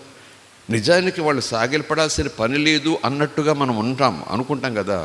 మహిమ కిరీటం వచ్చేసింది, తెల్లటి వస్త్రాలు దేవుడు పెట్టేశాడు, కుర్చీ మీద కూర్చోబెట్టేశాడు, ఇంక దేవునితో ఈక్వల్గా ఉన్నారు, చుట్టూ ఉన్నారు. అంత ఘనత దేవుడిచ్చాడు. అంత ఘనత దేవుడిచ్చాడంటే ఆ స్థాయిలో ఉన్నవాళ్ళు కూడా మేమేమీ కాదయ్యా, ఈ కుర్చీ నీ వల్లే, ఈ కిరీటం నీ వల్లే, ఈ వస్త్రం నీ వల్లే, ఈ పొజిషన్ నీ వల్లే, నాయనా నీకు స్తోత్రమని అక్కడ కూడా సాగిలి పడ్డారట. ఈరోజు నేను అనుభవిస్తున్నవన్నీ నీవే నాయనా, ఈరోజు నేను కలిగి ఉన్నవి, నేను తినేది, నేను త్రాగేది, నేను నడిచేది, నేను పడుకునేది, నేను బాగుండేది అంతా నీ కృపేనాయనా అన్న విశ్వాసి సాగిలి పడటానికి ఇష్టపడలేదు, లోబడటానికి ఇష్టపడలేదు. అక్కడ ఈ వస్తువు నువ్వే ఇచ్చావు, ఈ సింహాసనం నువ్వే వేయించావు, ఇక్కడ కూర్చుండే భాగ్యం నువ్వు చేసావు, ఈ కిరీటం నాది కాదు నువ్వే పెట్టావు. నిజానికి మేము నీ పక్కన ఇలాగ ఉన్నామంటే అంతా నీ కృప. పరిశుద్ధుడా పరిశుద్ధుడా పరిశుద్ధుడు అంటూ అక్కడ మహిమలో సాగిలి పడిపోయారు. ఆ ట్రైనింగ్ మనకి దేవుని మందిరంలో రావాలి. దేవుని మనకి స్తోత్రం. ఆ ట్రైనింగ్ మనకి ఒంటరిగా మనం ప్రార్థన చేస్తున్నప్పుడు ఒకవేళ దేవుని మందిరంలో అందరూ చూస్తారు, దేవుని మందిరం సాగిలి పడితే దుమ్ము ధూళి ఓకే నీ ఇష్టం. కనీసం నువ్వు ప్రార్థన చేసుకునే రహస్యమైన గదిలోనైనా ఎప్పుడైనా ఆత్మ నీ మీదకి వస్తున్నప్పుడు నీలో ఒక రకమైన ఆత్రత, కృతజ్ఞత ఒక నదిలాగా బయటకు వస్తున్నప్పుడు సాగిలపడాలని అనిపించలేదా? సాగిలపడక్కర్లొద్దు అనుకున్నావా? సాగిలపడాల్సిన పని లేదని ఎవరైనా గుసగుసలాడారని చెవులప్పుడు ఈ మధ్యాహ్నం ప్రభు ఈ మాట అంటూ ముగిస్తాడు. దేవునికి స్తోత్రం. హల్లెలూయా. లోబడుట నేర్చుకోండి. నేను నాన్నకు లోబడ్డా. దేవుని మనకి స్తోత్రం. ఆయన తండ్రి, ఆయన పరిపూర్ణుడు, ఆయన ఇష్టమే నెరవేరాలి. పరలోకంలో ఎలా నెరవేరాలో భూమి మీద కూడా అలా నెరవేరాలి, మన బ్రతుకులలో నెరవేరాలి. నేను తెల్లవారుజామున చేసే ప్రార్థన అదే, మీరు కూడా అదే ప్రార్థన చేయండి అన్నాడేమో యేసు. పరలోకముందున్న మా తండ్రి, మీ నామము పరిశుద్ధపరచబడునుగాక, మీ రాజ్యము వచ్చునుగాక, మీ ఇష్టం, మీ అధికారం పరలోకంలో ఎలా నెరవేరుతుందో అలాగే భూమి మీద మా బ్రతుకుల్లో, మా కుటుంబాల్లో నెరవేరునుగాక. సాగిలి పడతాం తండ్రి. ఈరోజు నాకు కావాల్సిన ఆహారము, ఈరోజు నాకు కావలసిన జ్ఞానము, ఈరోజు నాకు కావలసిన ఆరోగ్యము, ఈరోజు నాకు కావలసిన ఆదరణ, ఓదార్పు, కాపుదల ఇవ్వయా. ఇస్తానన్నాడు కానీ ఇవ్వయా అనటం ఆయనకు మహిమ. దేవుని మనకి స్తోత్రం. హల్లెలూయా. Praise Lord. హల్లెలూయా. మీరు ప్రార్థన చేసేటప్పుడు ఇలా చేయండి. ప్రభా నువ్వు అలాగే ప్రార్థన చేస్తామంటే నేను చేయాల్సిన పని లేదు, కొడుకును కదా ఇది మీకు. లేదు, ఆయన ప్రతి విషయంలోనూ మాదిరి చూపించాడని లేఖనంలో ఉంది. నేను కూడా నాన్నకు ఇలా ప్రార్థన చేస్తా, నేను కూడా నాన్న దగ్గర ఇలా అంటా. అలాగే నా జీవితంలో కూడా మీ ముందు చెప్తున్నాను కదా, అంతా నాన్న ఇష్టమే, అంతా నాన్న ఇష్టమే అంటున్నాను కదా. ఈరోజు యేసు ప్రభు అదే అంటున్నాడు. దేవుని మనకి స్తోత్రం. హల్లెలూయా. Praise Lord. హల్లెలూయా. అలాగన యేసు లోబడ్డాడు, అలాగన యేసు దీనుడైపోయాడు. యేసు సింహాసనాలు కోరుకోలేదు, యేసు పల్లకీలు కోరుకోలేదు, యేసు ఊరేగింపులు కోరుకోలేదు, యేసు దండలు కోరుకోలేదు. ఆయన దండలు వేసుకోమని కూడా నాన్న చెప్పలేదు. నేను దండలు వేసుకోవడానికి పంపలేదురా అన్నాడు, మౌనంగా ఉన్నా. నీ మెడలో మరొకటి పడుతుందిరా అన్నాడు, నీ ఇష్టం తండ్రి అన్నా. ఆ తర్వాత కొరత, ఆ తర్వాత ఉమ్ములు, ఆ తర్వాత మహిమ కిరీటం బదులు మొండ్ల కిరీటం. నీ ఇష్టం నాన్న అన్నా. దేవుని మనకి స్తోత్రం. హల్లెలూయా. మనం చాలా నేర్చుకోవాలి, నేను చాలా నేర్చుకోవాలి, మనమందరం చాలా నేర్చుకోవాలి. నేర్పేవాడు ఉండగా నేర్చుకోవడానికి మనకేమైంది? దేవుని మనకి స్తోత్రం. హల్లెలూయా. ప్రార్థన చేసుకుందాం. తలలు వంచండి, మోకరిల్లుదాం. ఆ దృశ్యాన్ని చూద్దాం, అక్కడున్న పెద్దలను చూద్దాం.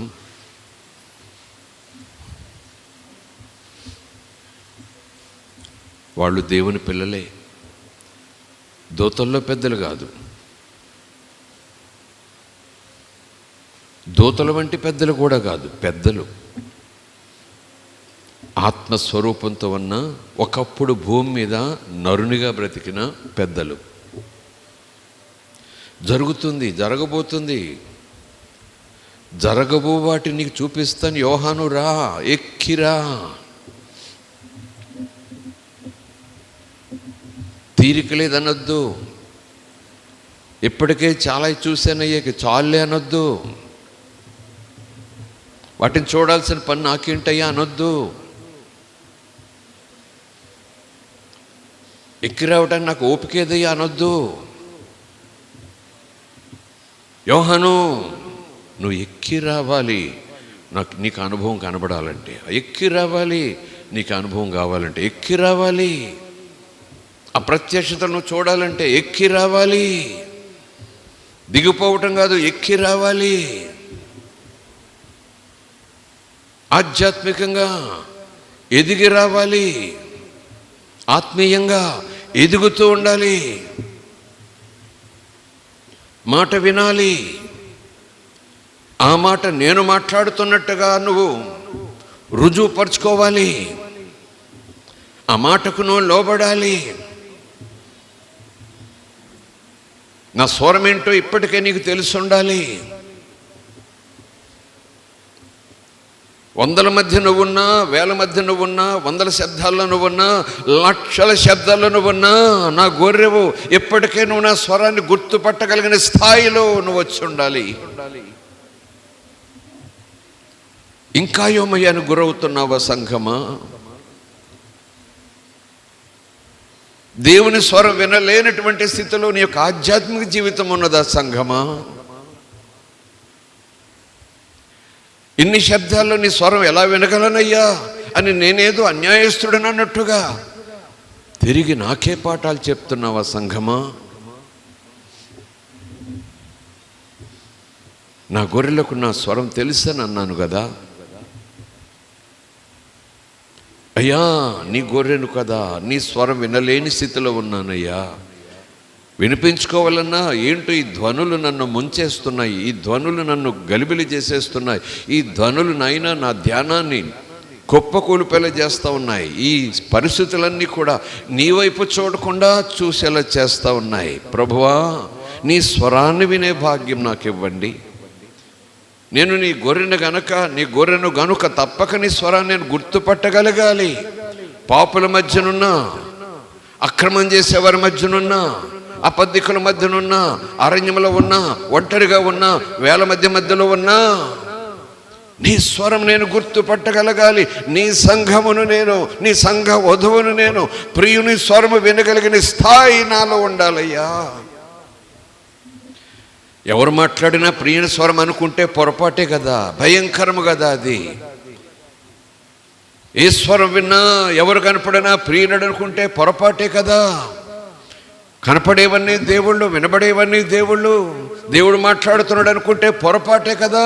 నీ స్వరం ప్రత్యేకం, నీ నడిపింపు ప్రత్యేకం, నీ ప్రేమ ప్రత్యేకం, నీ పరిశుద్ధత ప్రత్యేకం. దేవా, నువ్వు ఒక గొప్ప ప్రత్యేకమైన మహాదేవుడవు, అందరిలాంటి వాడు కాదు, కాదు, కానే కాదు. దేవా, నీకు స్తోత్రం. అందుకే నా స్వరము నువ్వు అనుకున్నట్టుగా ఉండదు, నా స్వరము నువ్వు అనుకున్న సమయాల్లో కూడా వినబడదు. నేను మాట్లాడినప్పుడు, నువ్వు వినటానికి ఇష్టపడినప్పుడు అప్పుడు వినబడుతుంది.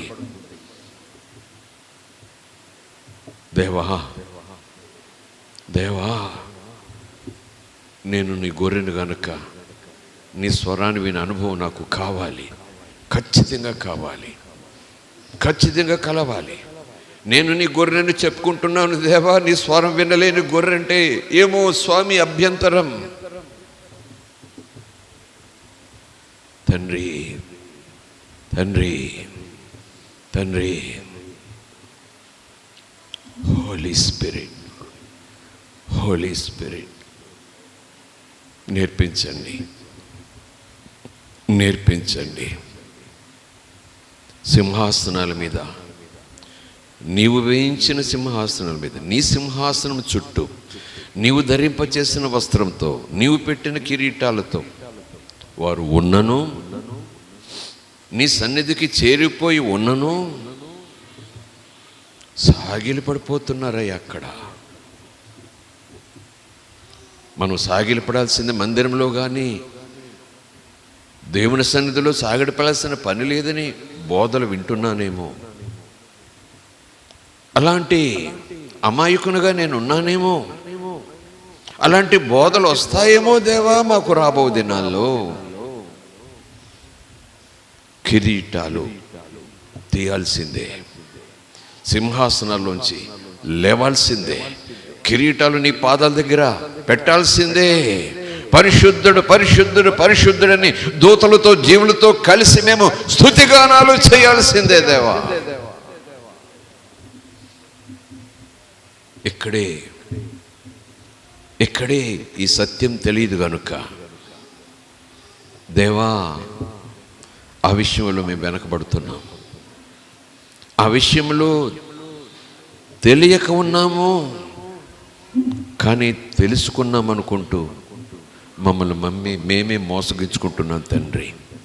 మాకేం తెలియదు, కానీ తెలిసినట్టుగా ఉంటున్నాము. మాకెవరూ చెప్పక్కర్లేదు, మాకన్నీ తెలుసు అంటున్నట్టుగా ఉన్నాం.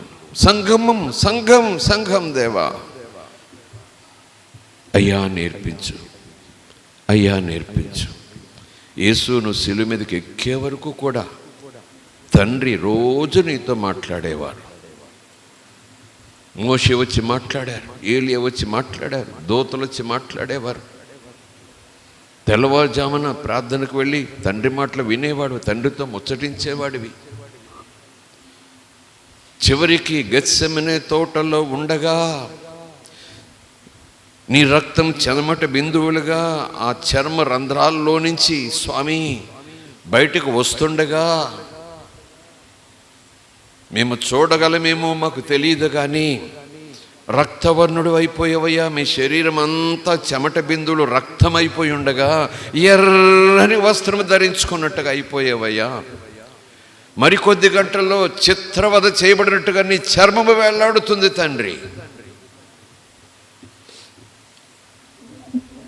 ఆ శిలువ మీద ఉన్నప్పుడు కూడా నాన్న స్వరం వినటానికి ఇష్టపడ్డావు.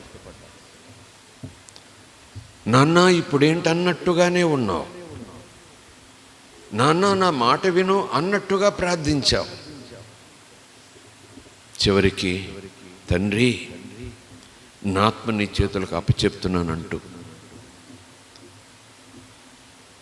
యేసు ఆ సమయంలో కూడా నాన్నకు లోబడ్డావు. హోలీ హోలీ హోలీ. యేసు నీకన్నీ తెలుసు దేవా. పరిసయ్యులు శాస్త్రులు గుసగుసలాడుకుంటుంటే, సనుక్కుంటుంటే, కొనుక్కుంటుంటే, అనేక వందల వేల మంది ప్రజలు గుంపు కూడా ఎదురుగా ఉంటే మీరేమనుకుంటున్నారు నాకు తెలుసు అనేవాడివి. నీకు అన్నీ తెలుసు, అన్నీ తెలుసు. కానీ తెలియనట్టుగా రోజు నాన్న మీద ఆధారపడ్డావు, రోజు నాన్న మాట మీద ఆధారపడ్డావు. కనుకనే ప్రతిరోజు దేవుని మాట వింటూ బ్రతకాలని చెప్పావు. రోజును దేవుని మాట, తండ్రి మాట వింటూ బ్రతికావు. ఈరోజు నాకు తెలుసు, ఇంక నాకు తెలియాల్సింది ఏమీ లేదని నువ్వు అనలేదు యేసు. నేటి దినాల్లో సంఘమైన నేను, సంఘములో రాయినైన నేను, ప్రభువా నాకంతా తెలిసింది, నాకు ఎవరు చెప్పాల్సిన పని లేదు, నేనే చెప్పగలను అందరికీ. వద్దయ్యా, నీ ఆత్మను నీవు తండ్రికి అప్పచెప్పే వరకు యేసు దేవుని మాట వింటూ, దేవుని మాట తింటూ, దేవుని మాట చెప్పునే అడుగులు వేస్తున్నట్టుగా ఉందయ్యా. ఏ రోజు కూడా ప్రార్థన మానలేదు. నువ్వు రోజు ప్రార్థన చేసి ఏం చేయమంటావు తండ్రి, ఎక్కడికి వెళ్ళమంటావు తండ్రి అన్నట్టుగానే వచ్చావయ్యా. మనుష్య కుమారుడుగానే బ్రతికావయ్యా. మనుషులు బ్రతకవలసిన రీతిని చూపించి మాదిరిగా బ్రతికావు దేవా. కనుక నీ బిడ్డనైన నేను, నీ పనివాడినైన నేను, నీ దాసుడనైన నేను, నీ కూతురునైన నేను, నీ కొడుకునైన నేను ఏ రోజు కూడా నాకంతా తెలిసనే మనసు రాకుండా నాకు చెయ్యండి. నాకు ఇంకేం తెలుసుకోవాల్సిన పని లేదనేలాగా నా మనసే నాలోనికి రాకుండా చేయండి. అది అపవాది మనసు. వద్దయ్యా వద్దయ్యా, నీ మనసు నాకు కావాలి. క్రీస్తు మనసు కలిగి ఉండండి, ఇలాంటి మనసు కలిగి ఉండండి అని పౌలుతో ఆ రోజు కొలసే సంఘానికి వ్రాయించావు దేవా. కనుక స్వామి, ఎన్ని తెలిసినా, ఏమి తెలిసినా, ఎంత తెలిసినా బోధకులకే బోధ చేసే స్థాయి నాలో ఉన్న తండ్రి, నీ పాదాల దగ్గర కూర్చుని నేర్చుకుంటూనే ఉండాలి. ప్రతిరోజు నీ పాదం దగ్గర కూర్చుని నేర్చుకుంటూ దీనుడనై తెలియని వాడిగా నేను ఉండాలి. నేర్పించు దేవా, నేర్పించు దేవా, నడిపించు దేవా, బయలుపరచు దేవా. నేను ఏ రీతిగా ఉండాలో నీ ఎడల, ఏ రీతిగా ఉండాలో నీ బిడ్డనై సమాజం ఎడల, ఏ రీతిగా ఉండాలో నీ బిడ్డమై సంఘం ఎడల, ఏ రీతిగా ఉండాలో నీ బిడ్డనై నా శత్రువుల మధ్యన, ఏ రీతిగా ఉండాలో నీ బిడ్డనైనా నేను అన్యుల మధ్యన, అలా ఉండుట నాకు నేర్పించండి. ఈ ప్రార్థన ఆలకించండి, ఈ ప్రార్థన ఆలకించండి. స్వామి, ఈ మాటలు గాలిలో తేలు వచ్చి పోనట్టు కాకుండా మంతరాత్మలు ముద్రించండి, మా ఆత్మలు ముద్రించండి. ఆత్మలోనికి ఇవి దిగిపోతేనే ఆత్మకార్యం జరుగుతుంది. ఆత్మలో ఇవి కలిసిపోతేనే ఆత్మకార్యం జరుగుతుంది. ఆత్మను ఇవి కాలిస్తేనే ఆత్మ కొత్త రూపంలోకి వస్తుంది. అంతరంగ పురుషుని స్వరూపం మారుతుంది దేవా. ఆ స్వరూపం నీ రూపంలోకి వచ్చేస్తుంది తండ్రి. అలాగున లోబడుట నేర్పించండి. మేమేమీ కాదయ్యా, అంతా నువ్వే, అంతా నువ్వే, అంతా నువ్వే, అంతా నువ్వే. యేసునామమున అడుగుచున్నాం తండ్రి. ఆమేన్, ఆమేన్, ఆమేన్. పరమ తండ్రి ప్రేమ, రక్షకుడైన యేసుక్రీస్తు ప్రభు కృప, సత్యస్వరూపి ఆదరణకర్త, నేర్పించి సర్వసత్యం నడిపించే పరిశుద్ధాత్మని యొక్క అన్యోన్య సహవాసం ఇలాగున సమావేశమవుతున్న వారికి, ఇలాగున ఆయన పాఠశాలలో నేర్చుకుంటూ ఆధ్యాత్మిక జీవితములను సరిచేసుకుంటున్న వారికి, ఆయన చిత్తానుసారంగా జీవించాలనే తపనతో పోరాడుతూ పట్టుదలతో ముందుకు సాగిపోతూ నిరీక్షణ కలిగి ఉన్న వారికి, ఆయన కుటుంబ సభ్యులకు సదా తోడై ఉండునుగాక. ఆమేన్.